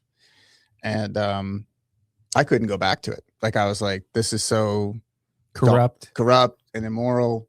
And like it totally, I was like, it's interesting because it would move you, that thing moves you away from capitalism and the secular, but without Christ. Right. Right. So it kind of drops you off the edge. with no lifeline. For a young guy like me, dropped me off the edge. And then I'm just traveling the world after that, without Christ in my life, just getting with women and no foundation at all. No. 2007, Zeitgeist, the movie, comes out. That's a dangerous thing that people do. And it's like, we were talking about Christian nationalism I was talking about that with Matt yesterday on Straight Bible the day before. I don't know what day it is today. I'll just be honest. And it seems like the Christian nationalist movement is now picking up these disaffected men that have the same condition. And it's not necessarily the condition of like, we broke your political foundation, but like, I think society has broken them in a way. And they're kind of like out there. They don't have any prospects. There's, no monetary prospects, no female prospects out there. Oh yeah. So you have like a bunch of disaffected men. They get swept up by the left, a lot of them, and they'll be in protests. Yeah, sure. Like the like come here, we'll just pat you on the back. It's okay if you're a homo and you're what. If a man doesn't have an identity, the left starts grabbing them. And now the right has started doing that. You'll see Andrew Tate doing that, but I feel like that's also a Christian nationalist grab as well. And it's like, I guess it's better than nothing, but are you really like leading them to the correct? It's so sus, man. Like, I'm so for the message that Christ brings, but I am not for public and popular culture anything. So as soon as it becomes, well, how do you blend Jesus with the world? And then you get this. He's so counter to the world. Yeah. And if you make him of the world, well, then you're losing the message. Mm-hmm. Yeah, it's hard because your walk with Christ, I think, is very unique and it's very personal. It's very intimate, right? And this Christian nationalism thing that seems to be poking its head up is not intimate or unique. It's like a conglomeration. It's like an ideology to glom onto. And I think the problem is it's the same way the left can scoop up these, disaffected dudes, is we have an identity in Christ. And that's why trying to understand who you are is like, you're going to make movies about this shit. Like, who am I? I'm going off to find myself. It's like one of the big questions. Like, what am I supposed to do? Who am I? Kind of a deal. And the reason it's a big question is because you do have an identity in Christ. And if you don't find that identity, you're likely to just grab onto something that promises you one. The next thing. So it's like, for a lot of people, religion, strict religion, like just going to a church, not really walking with Christ, but like going through the motions. Well, there's your identity. Here's the things that you value. Here's the things that you're against. Here's your people, your tribe. And the left is the same thing. Here's your set of political values. Here's the things that you stand up against. Here's your people. You even go a step further and you could be a Zimzer, they, them, whatever. So what happens then? I mean, you have this shattered, your idea of how things work. So now you're like blank slate and you're traveling the world. What happens there? You become of the world. Like you're asking me personally though? Yeah. So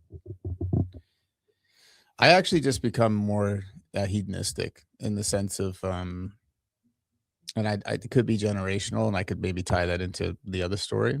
But like I struggle with lust, and with women. And so that's what I pursued to great success. And so I thought that I had it all figured out because I was like dating beautiful women. And so And if that's the mark of success, you're hitting it. yeah, Right. exactly. I was like, why would I put in all the legwork and the time to build a business or to do a thing when I could just take the guy's woman?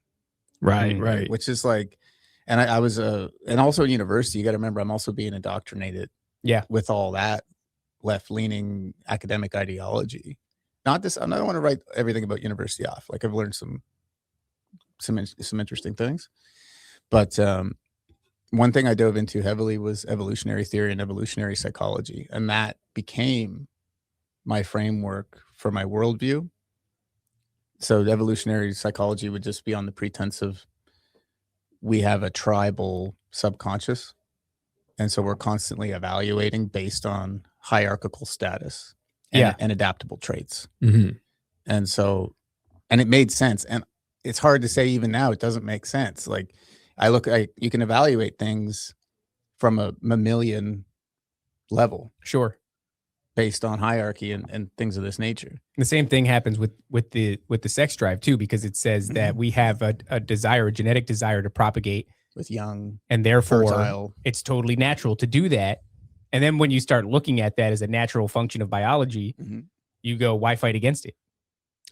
That's true too. I mean, I wasn't going to fight it. I'd rather know it intimately. So I studied that, and then I get into the Venetian arts, which is like understanding how love and that would correspond, and like, you know, how to have a higher social status and have women find you attractive, and what to say and what not to say, and how to posture yourself. And like, do you guys know Neil Strauss in The Game? Yeah. Remember that? So like I was into that. What's that line of thinking? It's a guy out of Hollywood, actually, a Jewish guy. Jewish guy out of Hollywood? Sure, it's a coincidence. You don't say. Anyway, Is that what that Will Smith movie is kind of like based on? Hitch?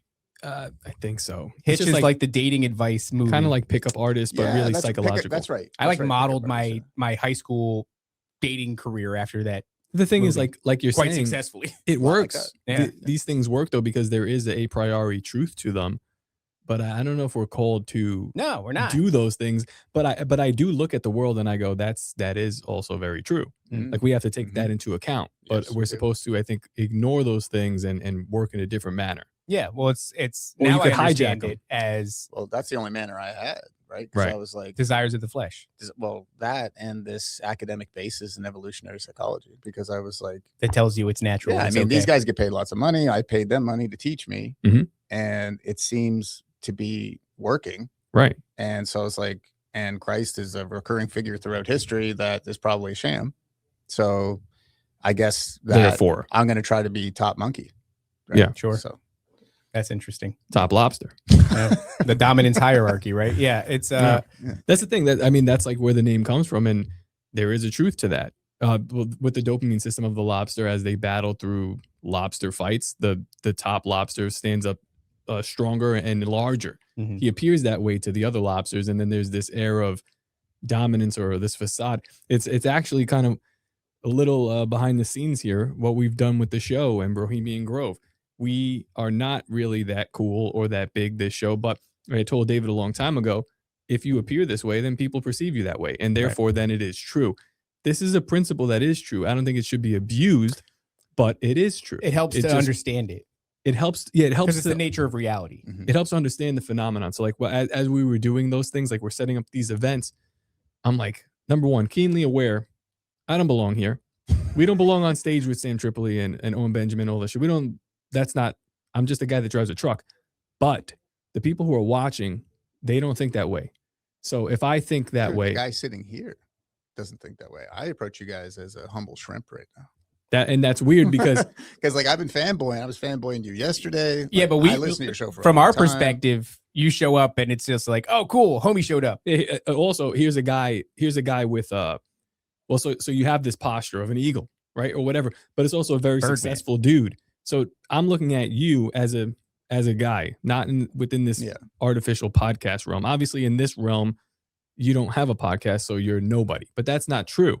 I know what you do. You come in here with 2 kids and you seem like a successful dude with a good head on your shoulder. So that's how I'm looking at you. Yeah. So the perception, it's just, but these things are just true. Perception becomes reality. I wouldn't say 100%, it yeah. is reality. It is reality. Unfortunately, reality is objective. There needs to be a different word for the reality that is subjective. Yeah. The reality that one perceives when they look at a thing and they create a set of ideas within their own head about what they're perceiving isn't actually true.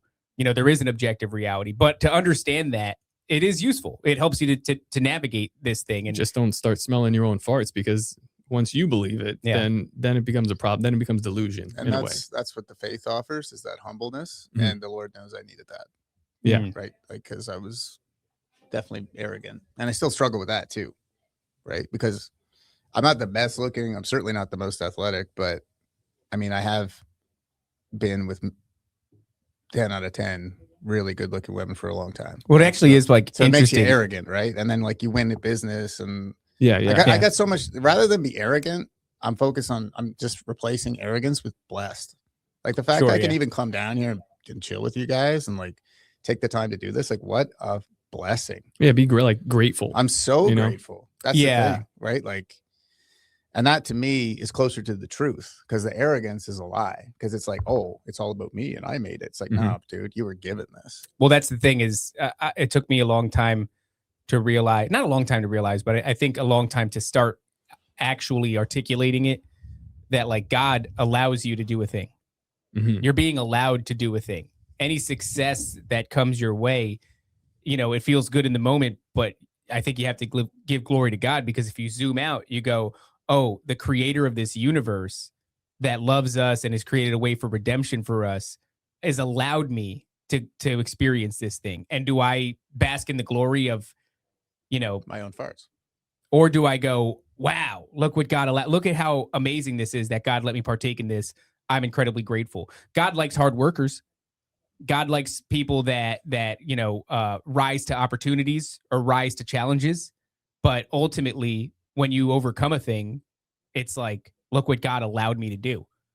So I think that gratitude is, you don't have that if you're full of pride and ego and you go, look at the thing that I've accomplished on my own, laurels or whatever. Yeah. So you had a different experience, and I want to get into. Well, actually, I mean, there was something interesting that you said yesterday as well, with some research that you were doing, where you did stumble upon a figure that was similar to what you saw. Yeah, that's right. And when does that come into play? So, post zeitgeist, post this experience, actually, you know what? In reflection now, it was very pivotal, because I went from superficial and money driven to still superficial and money driven, but it gave me a lot of depth. And so I did start to go down all these rabbit holes, right? Which is inevitably how I ended up here. Mm-hmm. But while I'm going down, like it wasn't long after that, I watched like a 6-hour David Icke documentary, and that was like, right. And so as I'm going down these rabbit holes, I'm flirting with some Gnosticism stuff, because that's Where it all leads. Yeah. Yeah. Right. So, and part of that, the guy's name, John Lamb Lash is his name. Who's John Lamb Lash? John Lamb Lash is Right. The Patreon dude. He's a Patreon dude. I don't know. Is that the guy that you said you were following on Patreon recently? No, that's something. So this guy knew John Lamb Lash. John Lamb Lash is like the grandfather of modern day Gnosticism. Okay. And you'd only find him in certain circles, but like the circles that know him kind of thing, right? And I just knew, like, he has a presence too that's quite powerful, no question. And so I one day was perusing, doing my own black pill research. This dude? Yeah, that could be him. Yeah. Okay, it looks like somebody all that's into kinds of some wonky Gnosticism Actually, shit. why don't you put in Tug-of-War party? 'Cause Okay. that is what, and this is almost like too intimate for me to share in public. Like I've only told a handful of people this story ever. Okay. Because this is like, but Watika War Party? yeah. So this is a flag that he has behind himself in this video, and I saw it, and I was like, that's it. That's what I saw in Jersey. Meaning this eagle. Eagle, Yeah. for lack of a better For word. lack This of a better man word, eagle. Yeah. I don't even know if you can get an image. Oh shit! I put Watika War Party flag and it came up as a Nazi flag. I don't think this is it.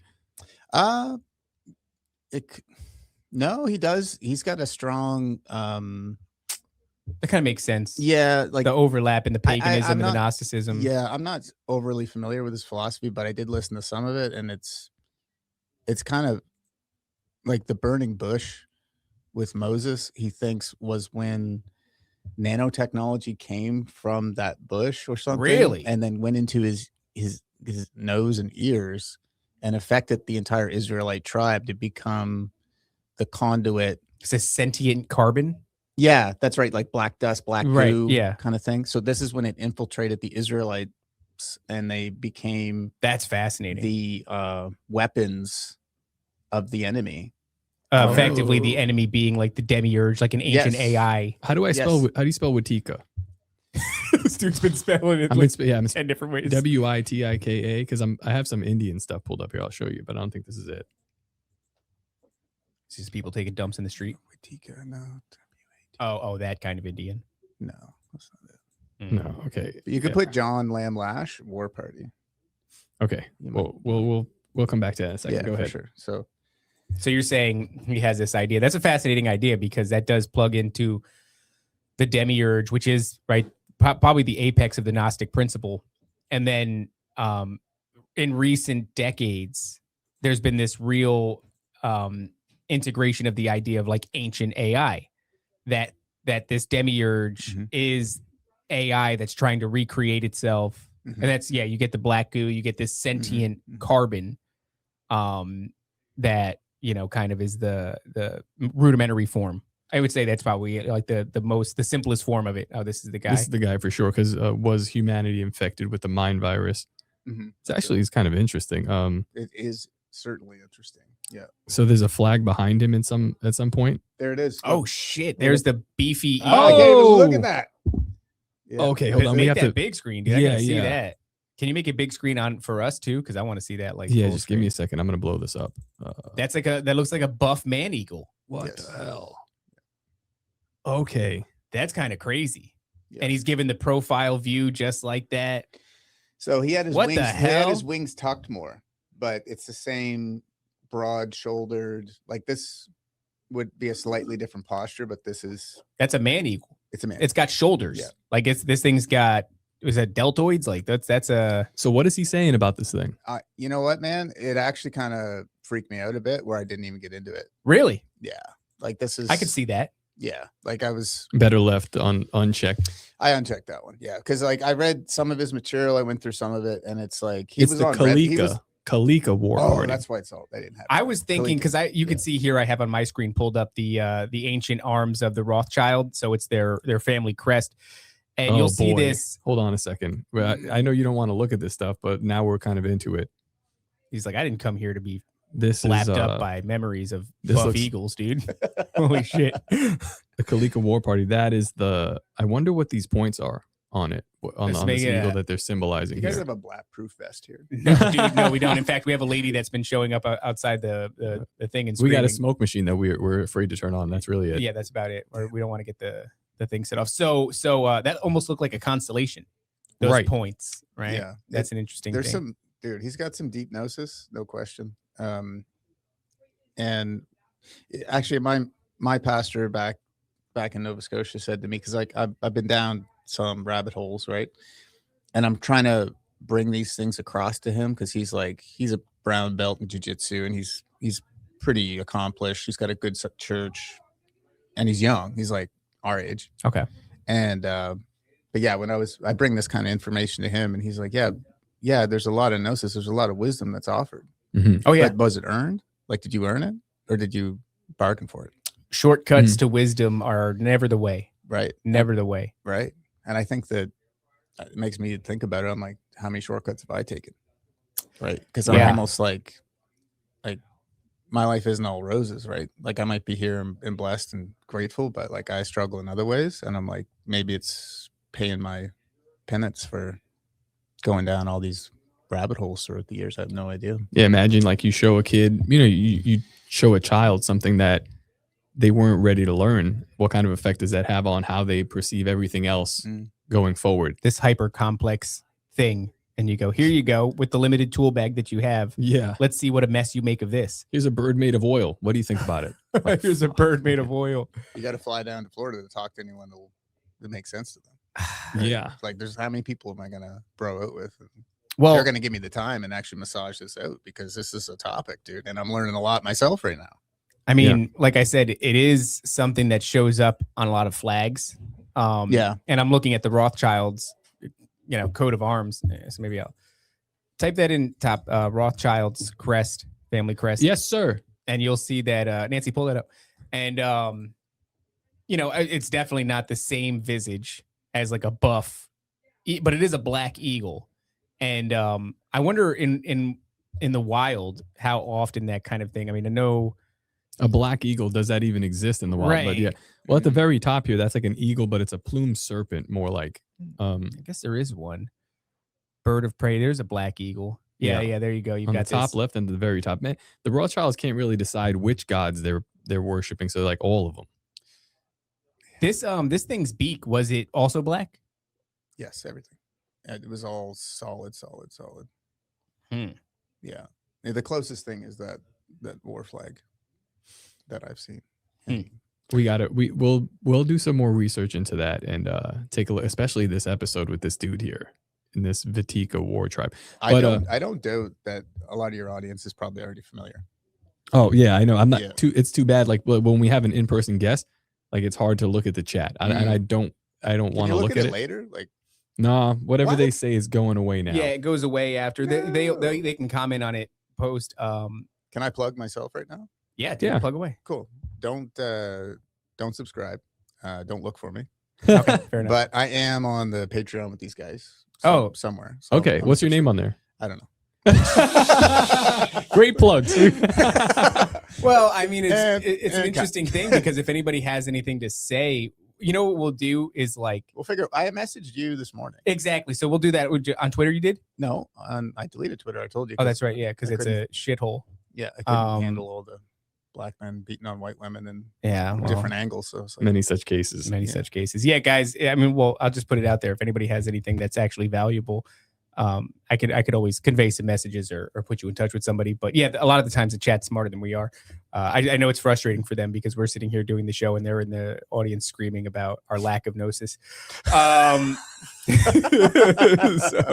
love to join them sometime. Yeah, dude, you got to get in there. I mean, it's a great community, but I don't know if it's the healthiest place to be until, I mean, if you're grounded in Christ, then it's just fine. Yeah, but these people, everybody's just like swimming in their own gnosis soup, one foot with the Lord and then another foot with big black eagles. I love this. This is how the chat operates. They go, "Chat, is that true? Chat, is that true?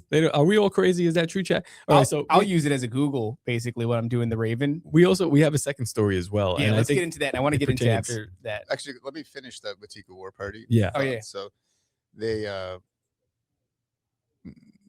that bleeds into the experience I had the only other time I was a Patreon member.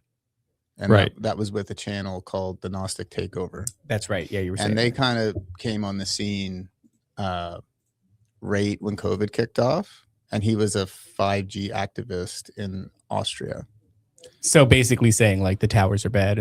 I remember actually in my hometown in Brooklyn when they shut everything down, no one was allowed to work. I was allowed to work because I was a MTA guy. So I'm building the tracks. I was essential. Yeah. Me. And then like down the block on the main avenue on Garrettson Road, the only other people that were out and working were people putting up 5G towers. Dude, so crazy how many of them went up during the lockdowns. I'm going crazy. That's a coincidence. They're essential. They're essential. Dude. They're really important. Something happened there. And I don't know what. I don't know. You know what I'm glad? I just want to say as a brief aside, I'm glad that the Lord made me too stupid to understand beyond like where I got. I got up to like a lot of these concepts and then I was just like, I would look at them and they were just too many words to read. And I'd say, not for me. And then I'd pull away from it and I'd go someplace else and, never went down anything too far. I don't think any rabbit holes in that regard. So this was not the case with this guy. There you go. Yeah. So he was on some bigger shows. Like he was on Alpha Vedic. Do you know those guys? No, Alpha Vedic. You said. Alpha Vedic, yeah. No, Is that's this a what I channel heard. here? Oh, he doesn't do any video. Oh no, that was the Gnostic takeover. Yeah. So Okay. they haven't had anything About a yeah, year, it looks like. Since he died. No, I think someone. That's the guy there, Eric. But yeah, this guy here, and he had another guy with him, and they had a strong testimony that they were giving around COVID that they were using ayahuasca de Tora, which is like a derivative that gets added to ayahuasca to 10x it. Mm. Right? Yeah. And It's not enough. not enough, Like right? 10x the length or the The experience. experience. And it's like it brings people to death's door, really. And it's ruled by a witch. Oh, cool. Yeah, it's anyway. They're sharing, but they're coming back and doing. Is that these Mother live Ayahuasca, streams. or is that like a different? It's more intense. Like Different. I don't know. A Like whole I've different never bitch. done it myself, so I'm really just speaking out of third party experience here. But Right. I did witness them on live streams, like right after these experiences, and they were the things that was flowing from them in their live streams was like you could cut it with a knife. It was just so rich in wisdom. It felt like it was just Right. the way they were coming across. The was gravy was flowing. it was a different kind of gravy, yeah. Mm. And I followed these guys for even a number of years, and they're out of sorts though. Like they were kind of like they found this woman and they saved her from a house of Satanists, and they live streamed like right after it happened, and they Whoa. were talking about it, and they did a ceremony in the house, and all the pipes started to bang on the walls, and people started like falling over and like writhing on the ground. What, dude? We got to watch this. What are we doing? It was We it was just like do gay spiritual shit. warfare without Christ, and this is a thing. Whoa. Sons of Oh yeah, of Sceva. course that's a thing. It's Yeah. a thing, right? Yeah. So they were fighting Yeah. in this spiritual realm, and thanks Alberino, but Yeah. They were fighting. Well- It was it was local to the consciousness, and it was it was a perception. yeah. I'm gonna it's- pull they my were in a gun right now. dreamscape. Stop it. It's like maybe a dreamscape is a better yeah. I'm not dissing that guy. He sounds really smart, but super smart.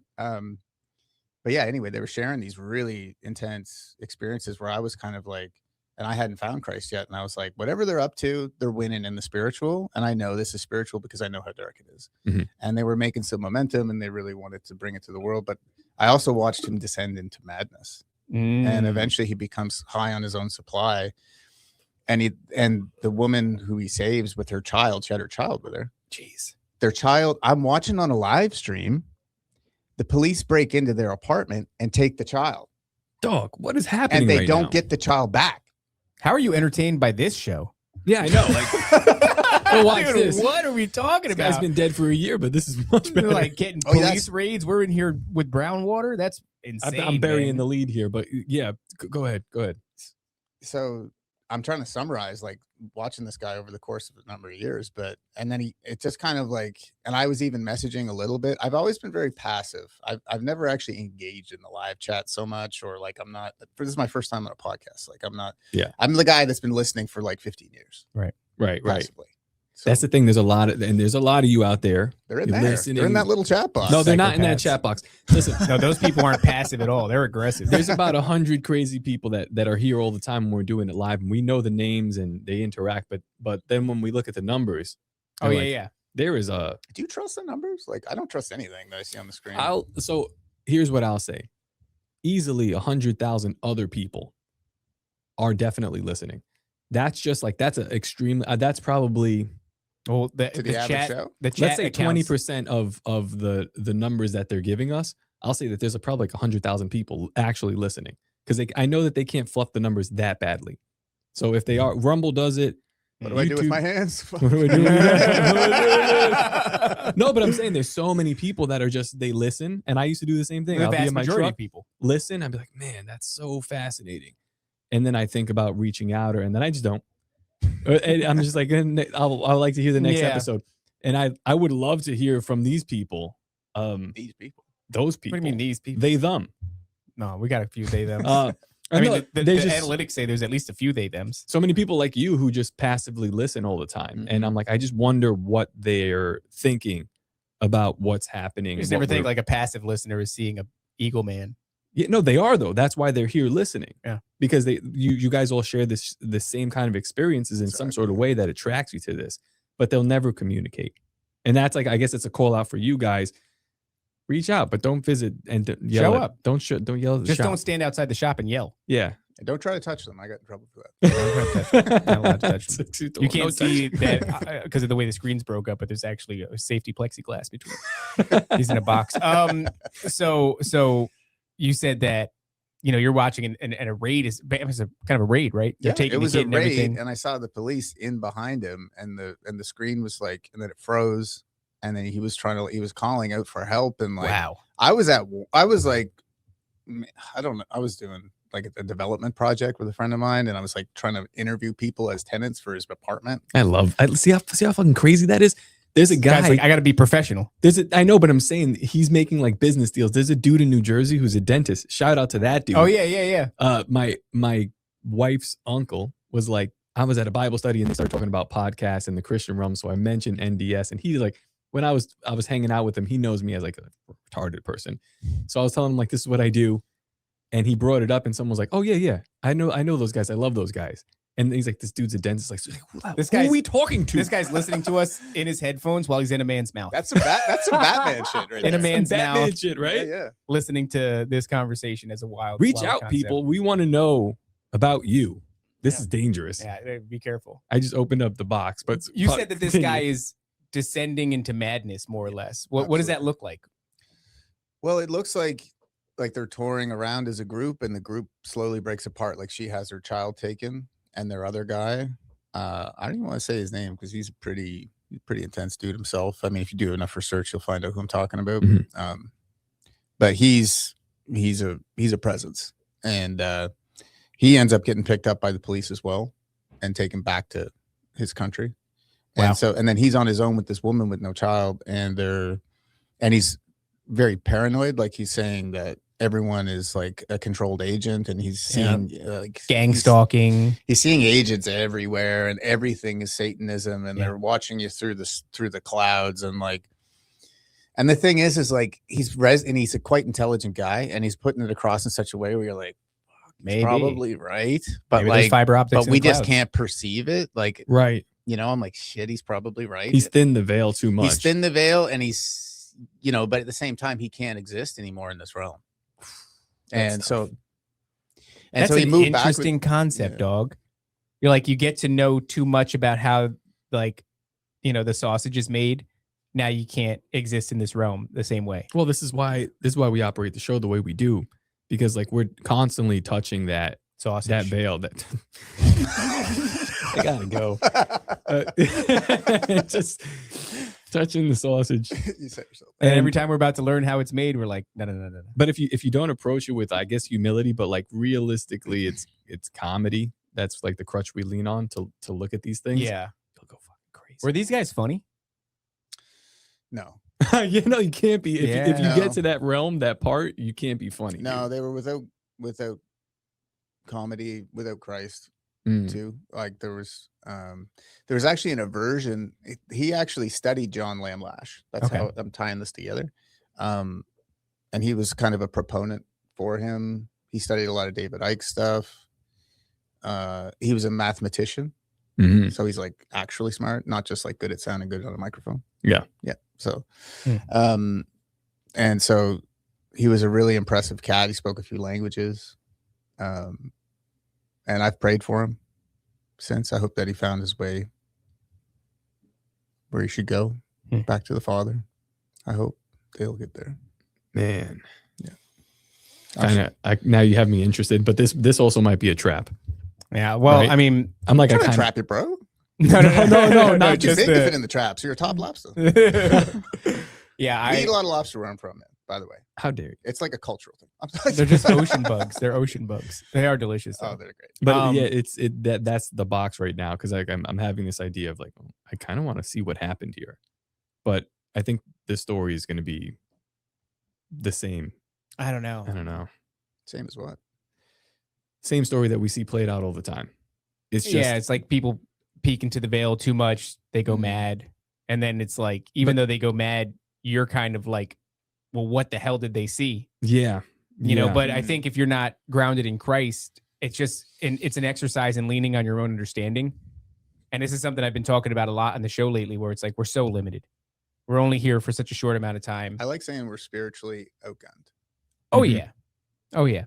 I keep going back because I read a little bit of a thing and then I can't stop citing it over and over every episode. But the story of Job in the Bible, where towards the end of that book, God's asking him, where were you when I laid the foundations of the earth? Like, what do you understand? What could you possibly understand?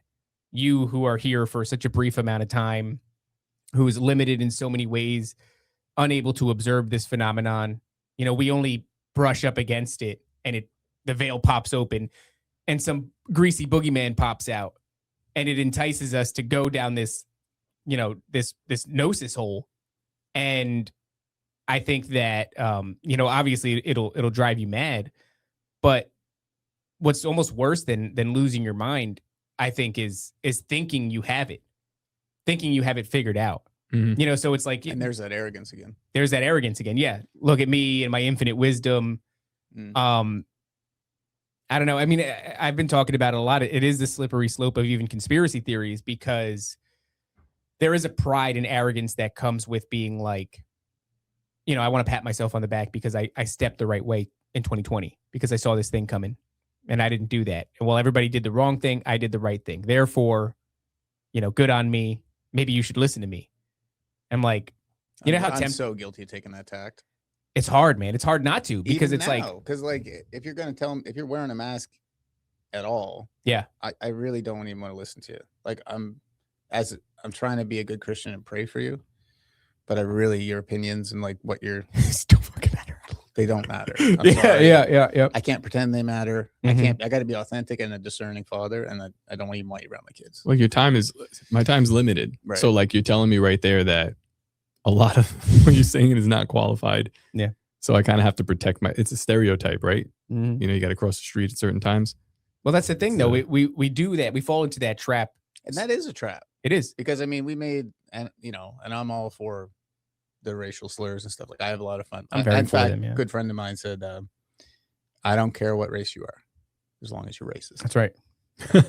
Yeah. I thought Which that means was if as pretty long as good. you're a high level pattern recognizer. I want to give a quick show because I might drop Please. some racial slurs on the show now or some point in the future, but it really is low on the totem pole. Like it's kind of in line with that evolutionary mammalian thinking where it's like Yeah. us versus them and they do this all the time. And it's Yeah. like, yeah, but I'm honest, like two of the most impressive women I've met in my life are black women with half white kids. Like that's a real odd dichotomy for me. Who Yeah. wants to be like a white Christian conservative kind of bro? You can see it's attempting. Yeah, but I'm so impressed by these two women, one of them being in Florida, in fact. Oh, okay. Yeah, and I hope to meet her and her brilliant, successful Christian family here. Yeah. So On the flip side of that, if you ignore the stereotype, You you can could get yourself in a lot of trouble. yeah, Yeah, it's you're damned if you. I mean, listen, one of the best contributors to this show is Ed Mabry. Oh, yeah. It's like, yeah. So as much shit as like we joke and we talk about is like the truth of the matter is like, yeah, if you're operating in that way where you actually believe it, like we aired the episode with Jonathan Shelley today, where I'm like, I think this guy actually believes it, which is kind of like it's entertaining for me. Like when he's talking about like Gay people can't gay be people, saved and- things like. Well, let's not get this. I don't want to do too much editing on this episode, but it's like, or like what we should do to them. I was like, yeah, verbally, this is like provocative and fun. But I'm looking at him, I'm kind of like, oh, you believe it? And I'm like, oh, this is fascinating to me. Like, you Yeah. actually do believe this. Like, because I don't necessarily believe it. I think it's fun, and I think it's a Yeah. good way to like open up conversation and really like Break the ice. Yeah. break the ice. Also, it's a good way to push people out. Like if your mindset is already like, we can't say certain words, like perfect, go over there. Yeah. We're having like, Very good point. It thins the herd. But I've said it big boy before, conversation. If you gave me a choice where it was like, if God came to me and he was like, all right, I got to make like 10,000 people, but I can only make one of each kind. It could be 10,000 more people like you, meaning myself, or 10,000 more people like Ed Mabry. Oh yeah, Ed, I'm going to time. say Ed Mabry every time. I'm going to say make 10,000 more Ed Mabrys every time. So There's not enough hot dogs for. oh yeah, please limit the hot dog supply. All right, so I don't know. Do you have anything else to say on this sort of Gnostic journey, or do you want to get into these other stories? I mean, we can pin it for now. Let's pin it for now because I have a feeling it's going to come back up. And you said something interesting to me out in the shop when I asked you if there was any sort of like anything that you would label as generational, and that seemed to resonate with you. Yeah. So before we even get to all that stuff, let's talk about this other story with the farmhouse. So, okay, we'll do the farmhouse, but I'll give the context from the generational. Okay, great. Yeah. Okay. So it's not directly related, but it's not unrelated, I don't think. Okay. Might not be. It's hard to say. That's fair. So I'm only second generation Canadian. My heredity would go all the way to Norway at one point, but from Norway to England Mhm. and nautical people, so people of the sea. And my grandfather was a diver in the Royal Navy Okay. during the war. And so he came over here, and here being Nova Scotia, brought his family and became a man of the cloth, but also a man of high regard. I think he was a colonel in the Navy, and he became head of the diving in all of Eastern Canada. So so he's like the guy. This dude's hustling. Yeah. So he's like the guy. And he acted like the guy. Like when you hear about the patriarchy, and this is like, he was the patriarchy. Like, He is the good, the bad, and every bit So of it. look at me. I am the patriarchy now. Like he was always served, and he wouldn't expect it any different. He'd be sitting at a restaurant, and if he wasn't satisfied with the service in the first 10 minutes, they'd already have the bread and wine out. He'd just get up and leave. Like he was just like, That's great. yeah, he was, and he was feared and revered, like beat the crap out of my dad. And they had to make their bed and stand at attention in the morning, like ran it like scared the crap out of him. I want my kid to hear this part of the. But anyway, he was obviously quite a bit older, and some of the wind had gone out of him by the time he was a real influence in my life. But I think that him getting that high ranked, and he also got, and here's the other thing, I don't know all the details on this. It's one of those threads I haven't pulled out, but there's, you know, how at Area 51 or whatever, they got like a little cheap shop that like you can buy like fake UFO. Yeah. We got one of those. I believe it's called Shad Bay, but it's a bay in Nova Scotia where there was a downed craft. Oh, okay. So it's like an alien themed. Yeah. Yeah, And I they passed sent- that on my way to Vegas. Yeah, like that. So they have that, and he was at the head of that. Oh, wow, really? He had to go and dive for the craft, Oh, like, or be part of that team really? to pull it out. Yeah. So Hold on a second. This is the craziest shit in the world. Because I'm Shag- like, do you are think you there's any talking about- generational things? He's like, well, my grandfather retrieved a. Shag Harbour UFO that's incident. That's it. Shag Harbour. Yeah. That's a Holy little shit. bit. That's not unrelated, as you said.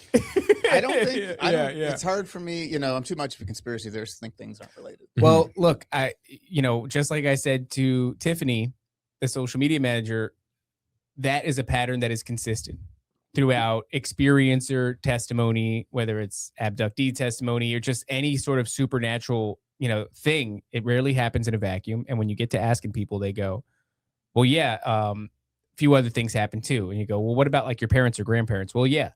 It turns out they've had some strange experiences too. So it's, I would say, unlikely that you're going to ask somebody about their strange experience and they're going to be like, nothing ever happened before and nothing ever happened again since. It's like, no, there's something weird. And it also goes back to like parents and grandparents. I wonder if it's weird for everyone and it's just kept in the closet. I don't know. There are times when I've talked to people and you could see just the look on their face. Like Tiffany, for example, she'll maintain that nothing has ever happened to her. So the question, I guess, becomes, has a thing happened to you, but you shelved it to such a degree that you have no ability to recall it? Yeah. Or is it just that some people can move through this life unharmed and never have? I mean, Shit. the Bible talks about generational iniquity. I think there's some real anecdotal evidence to that claim. My grandmother, who was abducted, her father was in the military. Now he served, I guess it would have been, I don't know if it was World War II or whatever the hell, but usually there's like a military presence and, so there's but I don't know, show me a family in America who doesn't have military. It's hard to say if it's just anecdotal or correlation doesn't always equal causation type of deal, but it is consistent. It does pop up. to the extent that I'm willing to entertain it when dealing with the intangible phenomenon, you know? Well, we do have, I don't want to actually I'm not going to say the person's name, but somebody that I do know that we talk to often, you know him too, but you don't know the story. His family was involved in the first Operation Paperclip. Apparently there were two. The first Operation Paperclip was, I guess, people were relocated to New York, to a base in New York that now today is like kind of riddled with witchcraft. And the dude his family was super smart. This dude is very smart, like an IQ that I don't even know if they can measure it, but probably in the 200s.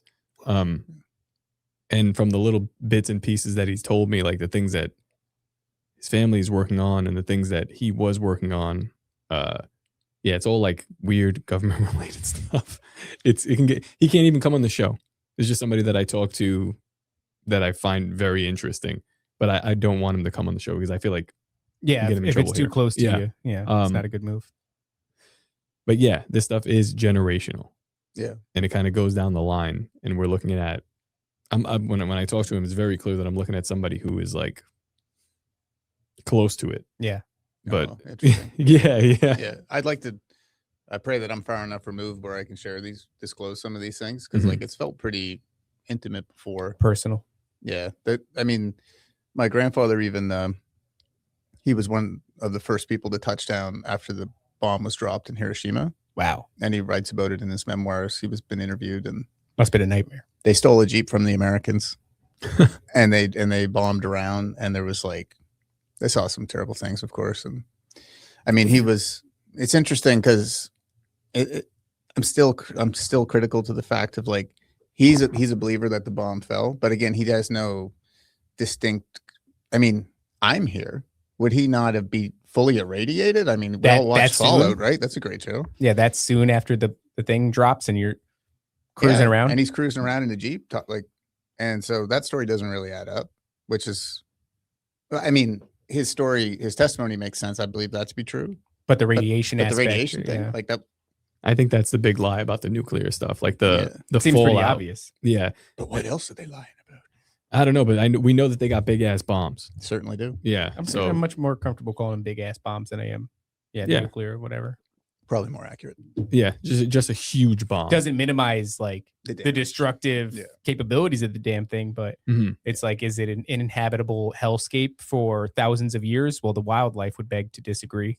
Yeah, So so he's on the ground after Hiroshima. Yeah. He's pulling up UFOs out of the water. And he's there's stuff that's more personal too, but it's not unlike what you'd hear in circles. yeah. And so that's This is your grandfather. Yeah, and this has more recently come to light, and so it makes me, I had not even unpacked this myself. There's a lot of compartments, a lot of threads in my life I just haven't pulled. Yeah. And this would be one of them. But nonetheless, I think that it's not unrelated to some of these experiences I've had. I think it makes a lot of sense.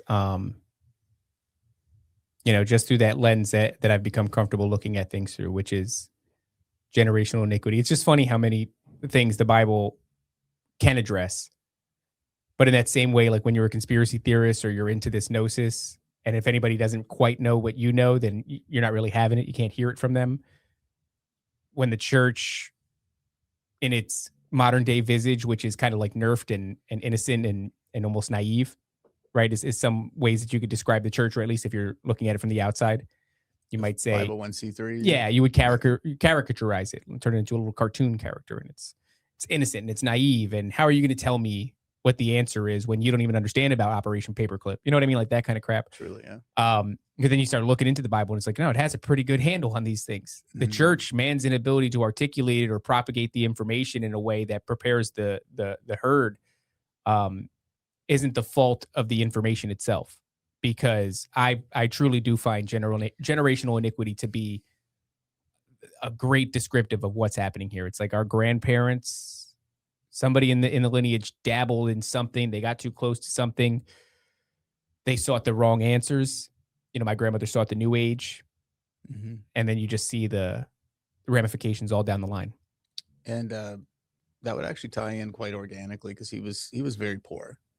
My grandfather, when he grew up, he couldn't eat eggs in his adult life because that's all he did eat. Oh wow. They had It's like a grossed out small by him, chicken yeah. farm. Yeah. But they were from a poor ass part of England, and like, yeah, he had a real rough growing up, very, very poor. And then he went from that to like the boss of everybody around him. Like he was giving orders constantly to his staff, to his family.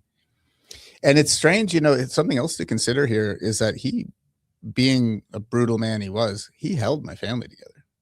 Like we went there with bells on and dishes for like throughout all my childhood. And like it was uncomfortable. It was like typical English, like little bit ruling class uncomfortable. Mhm. Not over the top. Like we weren't like ultra prestigious in the sense of like financial wealth. It's like but stuffy. it's definitely stuffy, and definitely there was a thread of fear that held up it together in a weird way. And that was the expectations of your grandfather was where that came from? Yeah, a little bit. I mean, it was a little bit like the kids, the sons are now taking digs at him, and like, Mhm. he's kind of like going by the wayside. But ever since he has passed, there's been no big family get-togethers like they were, right? Like he was That sucks. he was the glue. Yep. He wasn't having it any other way. I don't know what it was, man. It was just like, and he was revered and feared and hated, but But he did the job. but he did the job, man. Like he did. He was a boss, and like he held it down in his own way. There's a lesson in that, right? Kind of. Yeah. You don't have to be your friend, but if that's his job to hold that family together, come hell or high water, then that is what it is. You don't have to look at me however you're gonna look at me, but he's got something to do. Same thing with my family. The matriarch dies, everybody goes their separate way because everybody knows better. Oh, matriarch though, eh? Yeah, because my grandfather was a piece of shit, kind of. So yeah, my Grandma held it grandmother down? on both sides held it down, and then And they you know what? passed. His wife is now too, to some degree, right? Hmm. It's nothing like it was in its former glory, but like we still, Yeah. Yeah, it seems like that generation, grandparents for a lot of people were like the last ones holding on. Because right after that, like the value of a tight knit family for a lot of people, Gen X, millennials, like it all kind of falls away. Mhm. and that's so unfortunate, man. Like, Yeah. there's a lack of cousins out there in my life for my children, Mhm. and there's just a lack of good and inclusive family units to connect with. But Mhm. honestly, that's why I make the trip down here, because I know I'm going to be rubbing shoulders with good Christian folks, Yeah. like-minded people. Like that is invaluable. And where I'm from, they're out there, and we just found an enclave of them at our church. Like, thank God. But it's a pretty, we're the most compliant place in North America, I'm sure. Yeah. Like Oh, tons of boomers, super left, very compliant, Yeah. very all those stereotypes. So yeah, it's a bummer. I got a kid, and I know both you guys have kids, and I kind of look at it like I notice your family is really like tight knit, and like I've made an effort to kind of revive that a bit because it like fell away, and I'm looking at my kid and I'm like, dude, I don't know what, because I remember growing up and having aunts and uncles and grandparents around, and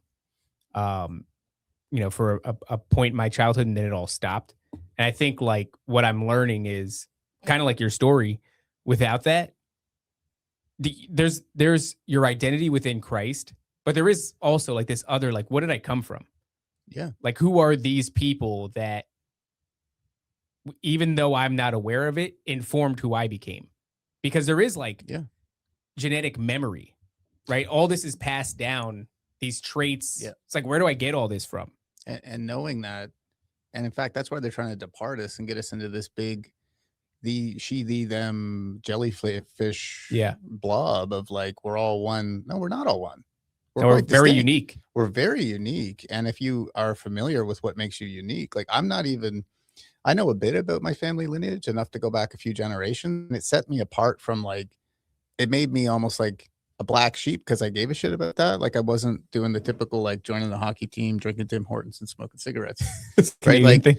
it is, yeah. Like I was more like interested in like history and like, okay, where did I come from, and like what does this shit mean, and who am I, and you just weren't the normie crowd, so to speak. Just wasn't their interest or the topic. Yeah, talking to old people. That's what I like. I do like to do that. They give you something, right? They not the old people, but you have a culture that comes from your family lineage, and then you have the culture at scale that is manufactured and given to you by media, by trends and things like that. And that one is appealing because it allows you to bridge the gap between you and your neighbor and your friends at school and everything. So you can leave that family culture, tradition and values and everything, and you could assimilate into this new thing that is ever changing with each generation, that is pumped out by the media. Well, it's controlled by the enemy. It's the secular. Yeah. And, it's the world. It's the world. And the days are evil. I mean, it says it right in the good book. Yes. But we are called to be grafted into the body. Yeah. We're grafted into this tree. And it's so crazy because like, as I'm going through the Bible, and I showed you a picture last night of the Action Bible, which is like the... Oh, yeah. You guys know that? Yeah.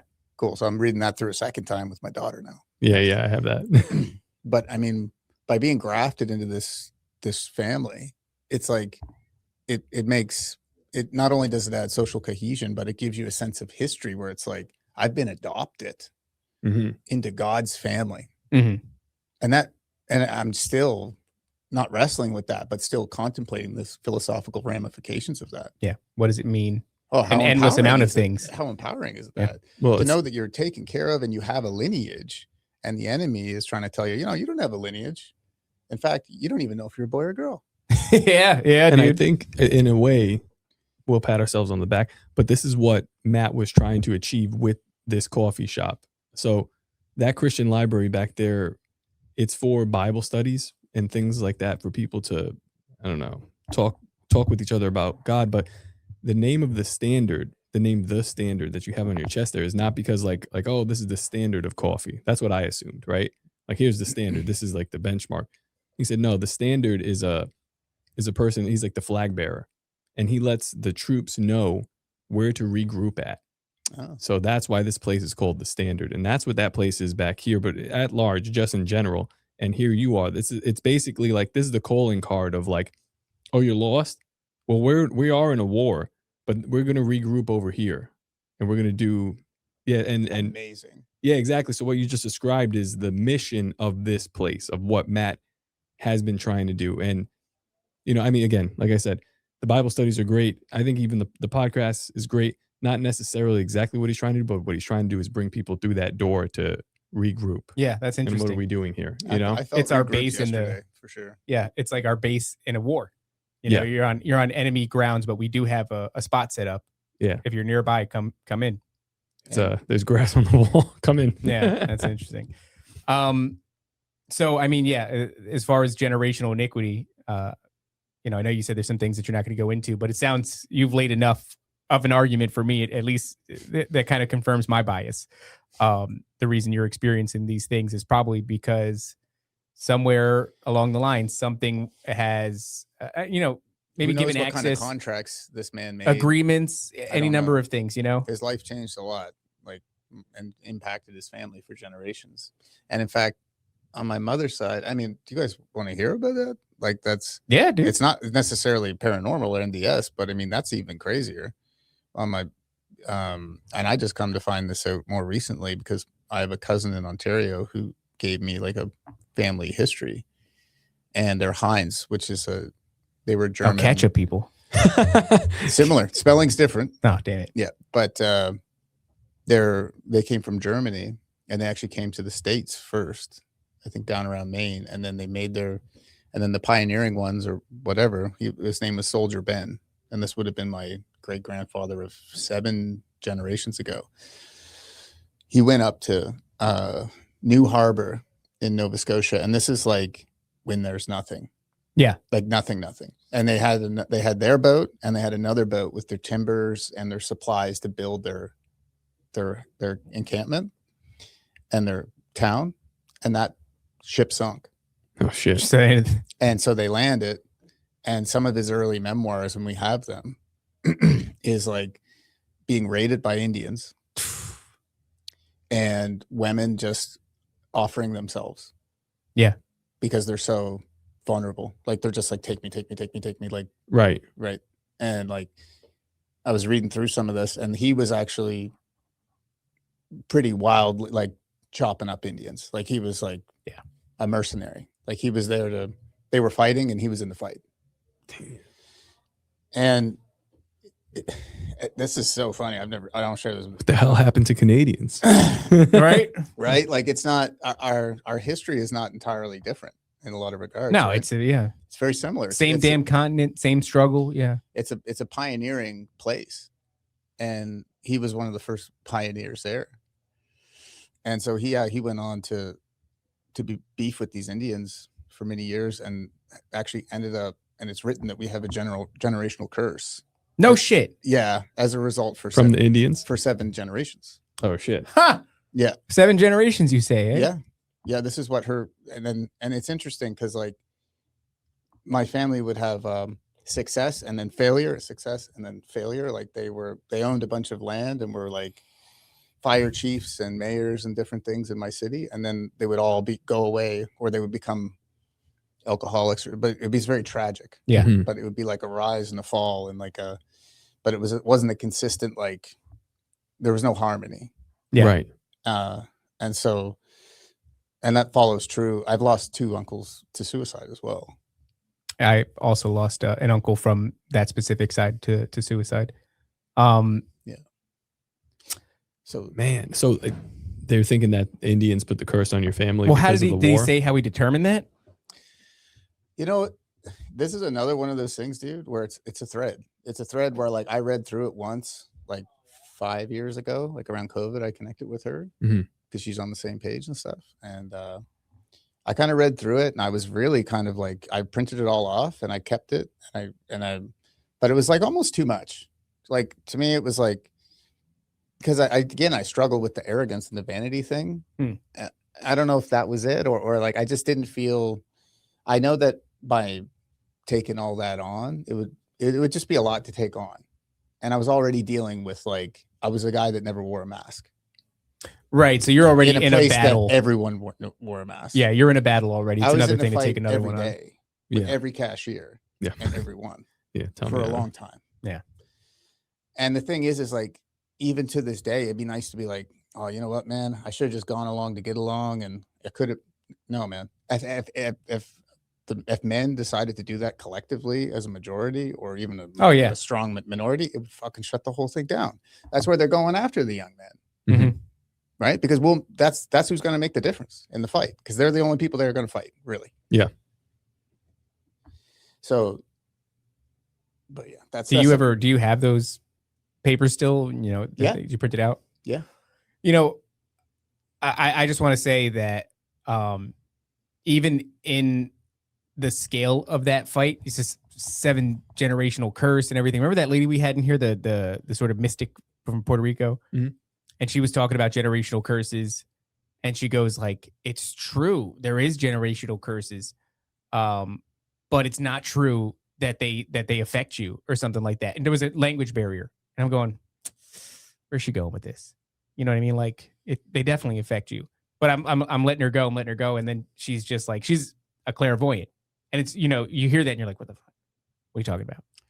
But I'm trying to figure out where this lady, I've never talked to her before. Is she grounded in Christ? Like, I do believe we can receive spiritual gifts, you know, for somebody we to should be, just start recording everything that happens in here. it's a crazy place. Yeah. Like this lady, I bet. before we even did the studio, her daughter interviewed me. She was wearing a Zorro mask. And she had no idea who I was, and I gave her like, she's like, I just want to try to do content. Like, she's gonna try to do content, so I gave her some crazy shit. Yeah. And she never aired it, of course. But then they came back in. Yeah. And then we had the shop. So like, yeah, it's like just random. She's standing right there talking to us, and we're like, whoa. Well, we don't know this lady at all, you know. So No. when she's saying she's clairvoyant or she's psychic or whatever, and she's from Puerto Rico, you know, first generation here, so I'm getting lost a little bit in you know, kind of the broken English, and I'm letting her cook. And all of a sudden she goes like, yeah, you don't have to suffer it because Jesus Christ has paid that debt. And I was like, boom, there we go. When she starts going off, she's like, you can break that. You're screwed, effectively. I'm paraphrasing. You're screwed for 7 generations until you call on Christ, accept him as your Lord and Savior, and ask him to break these binds, these agreements, these contracts, these curses. The debt's been paid. It's Technically, all she was saying something like it's already broken.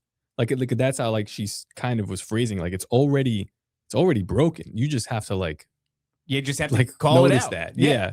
I was You like, gotta that's call it out. It's kind of fascinating, right? Amen to that. Like Yeah. that had me there. Dude, I'm telling you though, like it's a thing.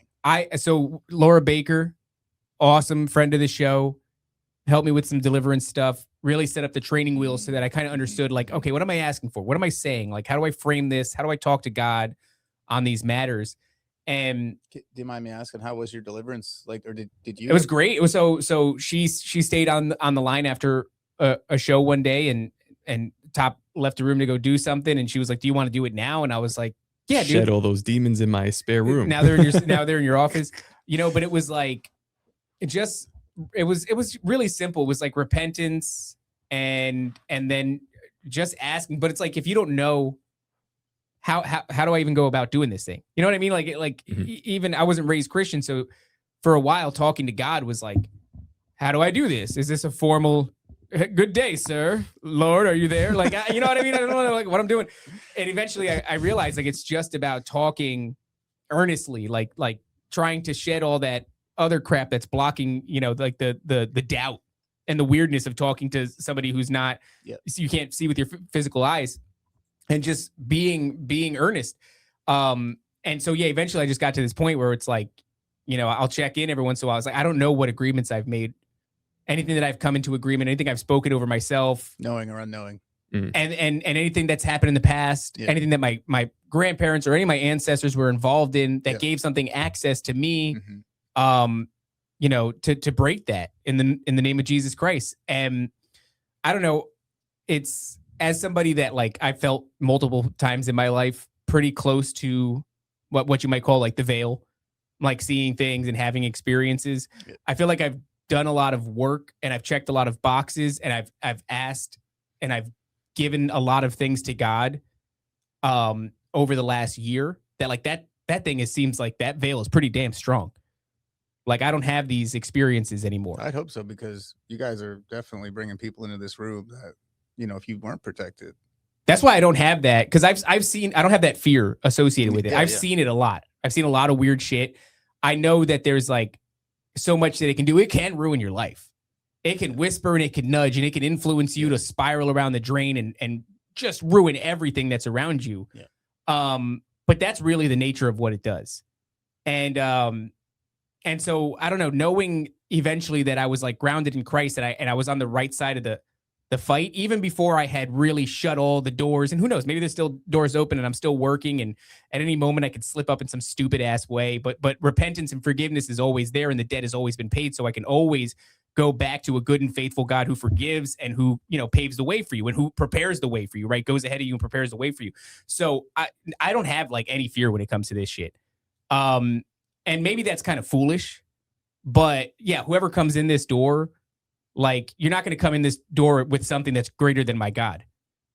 So it doesn't matter. Well put. It doesn't matter what you have. And also I've seen a lot of it. So, is it like unsettling? Is it scary? Is it kind of worrisome? Like, yeah. I don't know, man. You bring Nathan Reynolds in here, I'll beat his ass. I've said this on the show before, and I will do that. I think you're getting fixated on the wrong thing with him. He's got some really interesting stuff. He does. He does not believe him at all. I just don't. Well, it's not that I don't believe the stories. The stories line up in such a way where it's like he's talking about something. I just don't know that you cut a man's head off and do it at the feet of a pastor in Our Lady of the Lake in Arizona. Like that's, and then say it on a podcast. And then say it on a podcast. Yeah, I'm just like, where's the investigation? But that doesn't matter. It doesn't matter. My thing is just, you're not going to bring anything in here that's going to be unlike anything that I've seen before or anything that I'm familiar with through other people's stories. And you're certainly not going to bring anything in here that's greater than my God. So I'm not worried about any of that shit. But yeah, man, the simplicity of it. It's like, it is complex, right? 7 generations. That's a very specific number. You know what I mean? Like, that's what the Bible says. And it's already been paid for. Like, it's there. Yeah. Like, that curse is real, but it's already been paid for.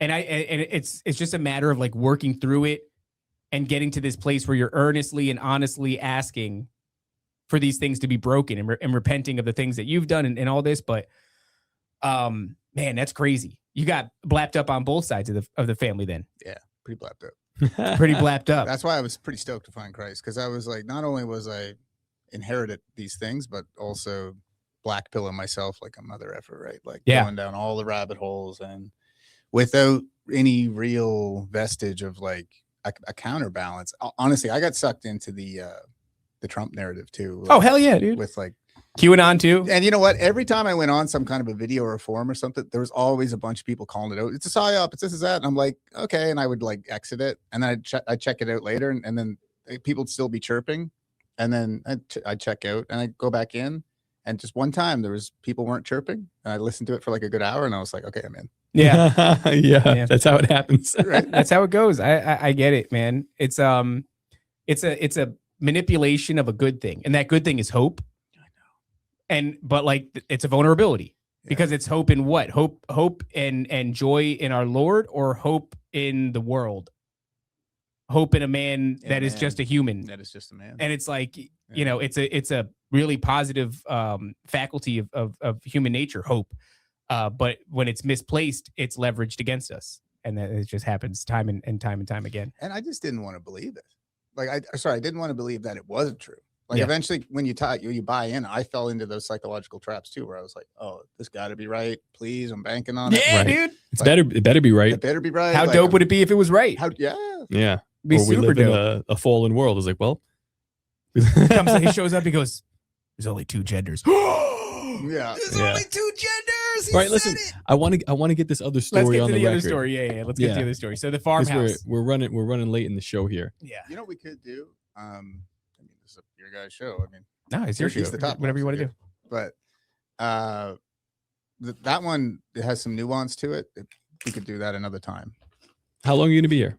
I'm here till next Thursday. But I mean, yeah, you know what? It is nice coming into the studio, I got to tell you, because like He's like, I just really like this place. I No, let's do it again. I do. It's a drive. It takes me an hour and a half to get here. But Does it really? Yeah, but you get a free coffee with every Mac coin. you know what? That's awesome. That's, And you get to buy in early, dude. Buy into Matt Coin early. It's gonna go. So everybody Can I plug this coin? buy and hold. I'm not doing this. Buy and hold. Well, let's do that. Let's shelf it. Yeah. And come by again, next week or If it something like works, that. yeah, or we can do a digital one. Whatever you want to do. Okay. Yeah. I'm Either cool with way, that. you've already see. I see what he did here. This is a sales technique. Oh, he's doing the sales. It was a good one. It was a He good slipped one. A good one in there. There you go. He's like you just noticed. left a bunch of leads, and he's like, they're gonna pull on one of these. This I is a don't have to- banger. I like this. This is great, man. It's a banger. It was a good day. I would like to do more of these. I think like is this more, dude. There's nothing against all of the many homies that we've had on the show. But you don't like interviewing experts like Timothy Alberino? The experts, right? And I just have a healthy distrust for them. And Can I- can I speak for the chat for a sec for being like a passive okay. chat? And Yes, whatever please. you say is Okay. exactly what the Go chat. ahead, passive chat guy. Drives me, and I'm sure many of them nuts. The is- banter. The, No, I love the the banter. interruptions and the derailing. No, all for it. But it's podcast people talking about podcast stuff. Oh. Oh, I could see I that. got kicked off this platform and that one, and what about? And they demonetized me, and I got flagged here, and it goes on for like 10 minutes. And The I know- crybaby I know shit. it's like a common thing that podcast people share, but Yeah. nobody gives a shit.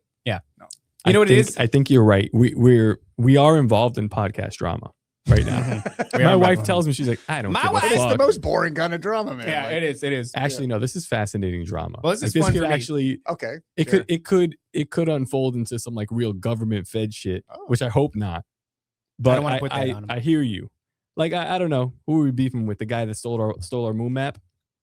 That's not It's a fun beef. for a while. It's a principled thing. I It's still when want you, that when back. you take a thing from a man and you say you're borrowing it, and then you hold on to it for an indeterminate amount of time. Yeah, That's called stealing, as far as I'm concerned. I know, but this is podcast beef, and it does not belong on It's our not podcast. beef. I just want my belongings. What was back. our biggest transgression with podcast Ooh, that's a good podcast question. beef, in your opinion, if you could remember? I mean, you guys in general are pretty good. Otherwise, I wouldn't be here. Like, there's some that I'll take just it. go like, there's some beefs that just go on. Like Owen Benjamin's had some beefs where I'm like, and I like him. He's funny as hell. He will beat a dead horse. Oh until my it's God. very That dead. horse, dude. Yeah. I was skipping ahead like 45 minutes. And he's still on about just this killing thing, that and I'm horse. like, I like to look at when he kills a horse. I go, "That's how you kill a horse." That's how you fucking kill it. That's how you kill a horse. Shit Like, out of anytime that a horse shows up and I'm thinking about killing it, I go, "How would Owen Benjamin kill When this he's horse?" done, it's in the glue container. Like, Yeah. he's got his label on it. 100%. 100%. He knows how to kill a horse. Yeah. But Okay, good advice. We will watch out for that. I feel like we could get caught up on that. I feel you guys are not the bad ones to do it. But I mean, I'm just in general. For Well, no, I podcasts, agree with you. When people are complaining, when you listen to a show and they're complaining, just like, maybe this isn't the best example, but right now I'm hearing like a David Icke do this, where David Icke is just going like, nobody will have me on their show. This person won't do it. That person won't do it. I've been talking Woe about is this me. for a long time. Nobody wants to hear woe is me shit. No. Nobody wants to hear woe is me shit. although it is very tempting. I No, I messaged get it. you and Matt. I said, part of me wants to make my entire personality just about Timothy Alberino right now. Oh yeah. Well, And it would be it is easy tempting. and it would be fun. You know what I was doing? But I see it and I go, it's My wife was listening to a Bridge. TikTok the other Yes. day, right? And on the TikTok, Not wife. they're talking about. You gotta do it. Okay, my thank you. wife. Just don't disrespect the show. She goes, this girl on TikTok, she goes, did you know that Himalayan salt Oh yeah, like that is one. actually the petrified innards of giants? And I go, this is where I'm doing this woe is me shit. I go, babe, how many views does that have, babe? How many shares does that have? 6 billion. 66,000 shares, 170,000 likes. And I go, okay, that's cool. So we talk about that on the show all the time, right? We talk, but we're not a chick. We're not a chick and who talks like an idiot on because the way she talks, she's like, did you know We're out here smelling the that salt. literally We're smelling the salt. the blood of giants. insides of giants Can I is get what a- you're can I get a whiff using? You want this? Here you go, man. Sniff it up, dude. Take a sniff. Those are a little bit of petrified giant innards. So I'll have my moments of bitching and moaning, but I try not to drag it onto the show because I think it's the same thing as black pilling. The bitchers and the moaners are also the black pillars. We can do, Do you that. think there's though. a correlation there? I don't think we can black do it. pill. I think we we bitched and moaned about the whole Leesburg and the Clint Russell Okay, thing. we did Yeah, bitch that's quite a true. bit about that. I That felt was like the we bitching were and moaning. wronged.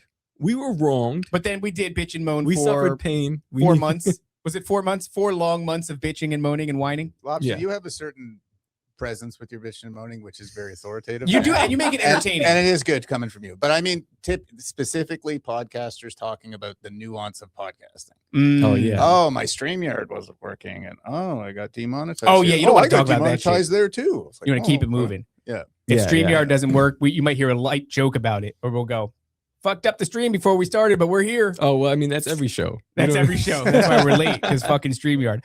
All right, well, let's put a pin in it, man, and we'll figure this out. Tell 'em We'll where have they you back can't soon. find you. Yeah, tell them where they can't find Yeah, you. don't even look for me. Don't even get started. You can find me on Patreon. Like if somebody does have something, I'd love to. And what's your name on there?